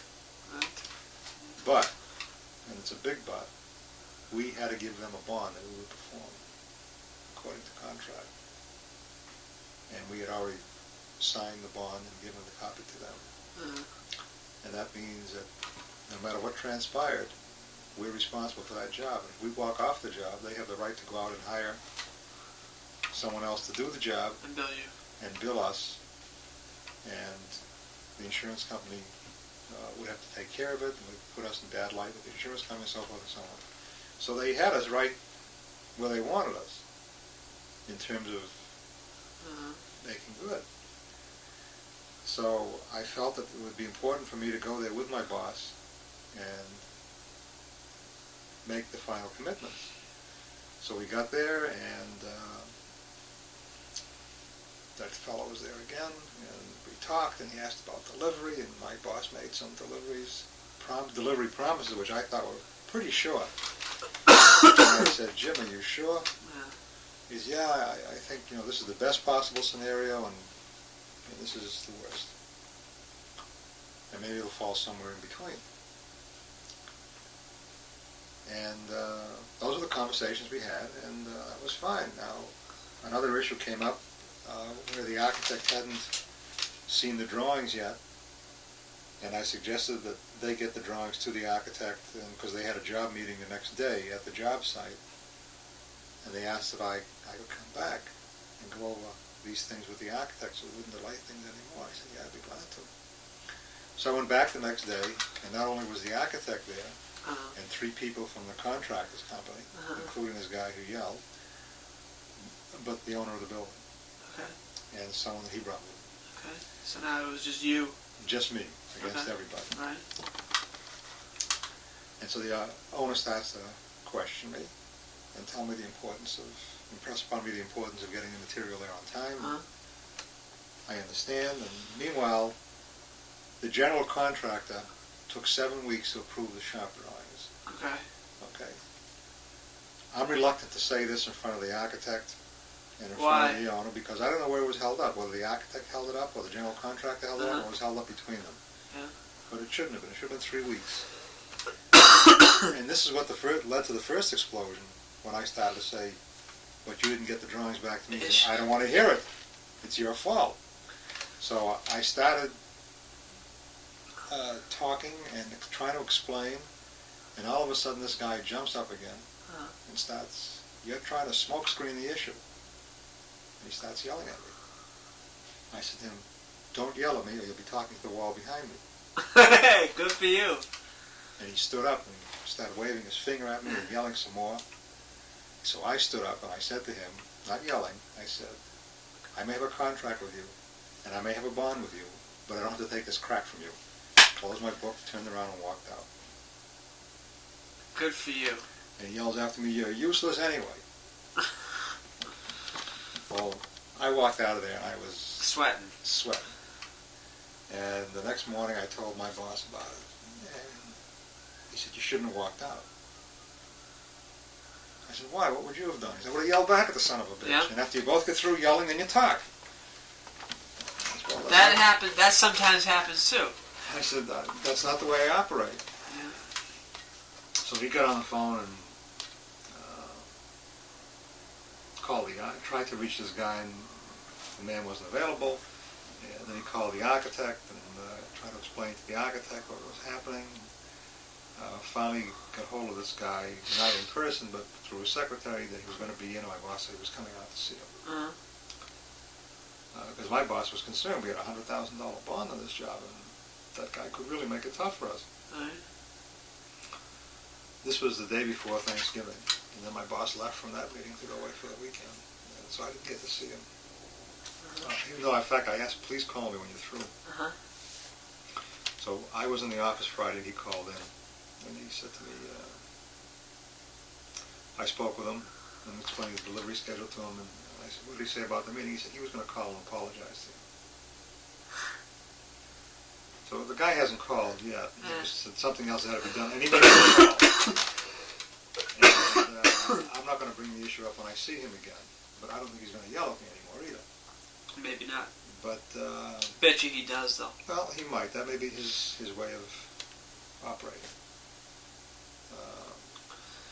Yeah. See, I've learned to begin to take the "you're full of shit" routine. You know, if they say something that's just provoking for the sake of being provoking, just say, hey, that's bullshit. You know it's not true, and I know it's not true, so why are you even saying it? Because that happens a lot. That happens a lot. When you're talking to a guy one-on-one, you can do that. Yep. But when there are other interested parties involved, it's hard to do because you're going to make someone look bad. Well, I'll tell you something. Usually not, because unless it's the person who's the most influential that's giving you the hard time. If it's the person who's the key person, because this has happened to me several times where we'll get a group of people in for a meeting. You know, the vice president, maybe the 6 people below him. And it'll be one of the guys below him that'll be asking the stupidest, dumbest questions just to, like, throw nuts into the thing. And at a certain point in time, the vice president, and it's happened every single time without fail, will stand up and say, hey, why don't you let these guys finish? And then we can ask questions. But if it's one of the underlings, you can say, hey, wait till I'm finished, or hear me out. But yeah, I've done that too on demonstrations or presentations. It's interesting, though, that you asked your boss to come the first time. Yeah. I would shy away from that. See, I don't like when my boss is with me at all. Well, I like to handle these things myself as well, but this was such a strange situation. Yep. And see, the only thing, though, is it sets a precedent that if the guy can't handle the problem with you, he's just going to pick up the phone and call your boss. Well, he did. A couple of days later, he called and said, can you go up to the architect and explain to him what was done? And so Jim told me, and I said, well, you don't have to do that. I'll be glad to do it. He said, I would appreciate it if you would. I said, sure. And I went yesterday and did it. So, then we had to go out on another meeting this week with another contractor, and I told him I was going. It's a big job. It's over $400,000. And I said I was going there, and he said, I'd like to come. I said, okay. My boss likes to be involved in everything. Oh, so does mine. And I met him there the next morning, and before we went in, I said, I'd like you here as my consultant. Let me carry it. He said, sure. And that's just the way it went. That's good. Yeah. See, the saying that they told us, they're trying to encourage us to be intrapreneurs. Not entrepreneurs, intrapreneurs. Intrapreneur. Take the risks within the guidelines, but don't necessarily feel like you have to ask permission to do everything. Yeah. So the motto is better to ask forgiveness than permission. I see. Meaning that sometimes if you ask permission, your boss is going to say no. I see. Because they say no first rather than say yes. Yeah. But yeah. If you screw up, at least you gave it a shot. Yeah. And maybe he can see what you're trying to do. Yeah. But anyways, back to what we were. You also mentioned that Mom said that since the cemetery you would seem vulnerable. I don't understand that. Vulnerable means more open. Oh, okay. And not being as quick to snap. And to be open to reason and logic and talking. See, that's not how it struck me. Yeah, that's what vulnerable means. No, because vulnerable to me means open to take pot shots at. No. vulnerable to... Vulnerable means leaving yourself open to have pot shots taken at you, but not to be on the defensive about that. If a pot shot comes your way, different. You gotta be, if a pot shot comes your way to say, hey, yeah, maybe you're right, and maybe I want to look at it and examine this and talk about it, think about it, and that kind of thing, instead of...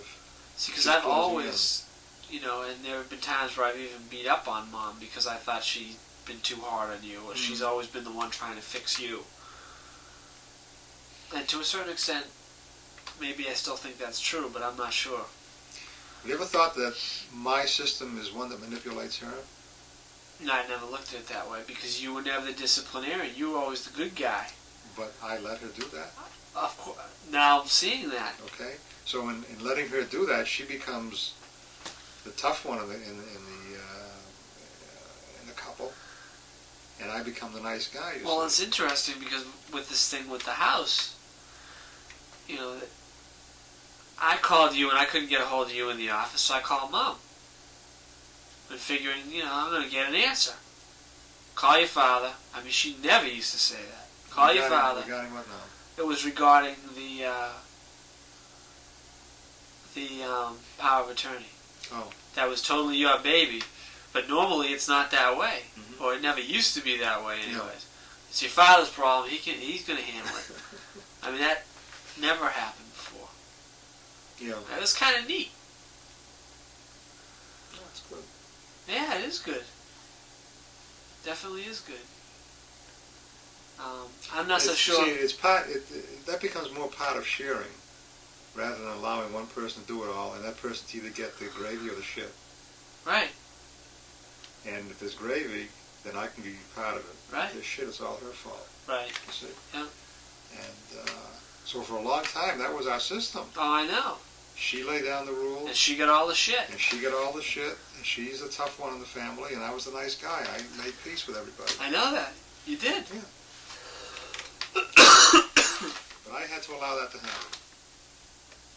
She did too, though. Yeah. Yeah. But yeah, you did. It was part of our system. Yep. Yeah.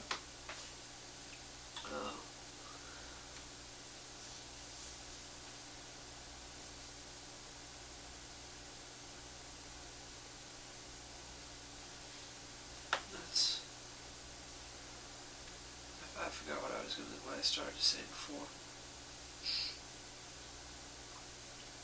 I'm not so sure I agree with going to see the Death Wish 3 thing. Yeah.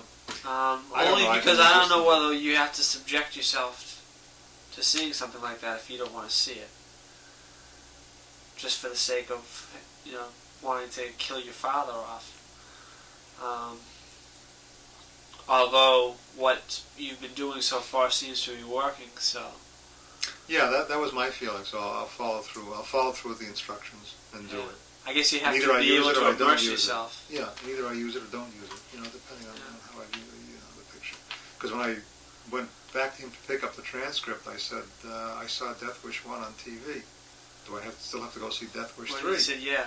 And he said, did anything happen when you saw Death Wish 1? I said, no, it was a lousy movie. He said, then go see Death Wish 3. Well, there's another option too. You could always, if you don't. It just seems weird that you have to go through that in a movie theater. I don't. Yeah, I do it as an assignment. Right. And I hope that I can immerse myself in it and perhaps fantasize like he's suggesting I do it. If I can, fine. If I can't, I'm not going to beat myself up over it. Yeah. And that's it.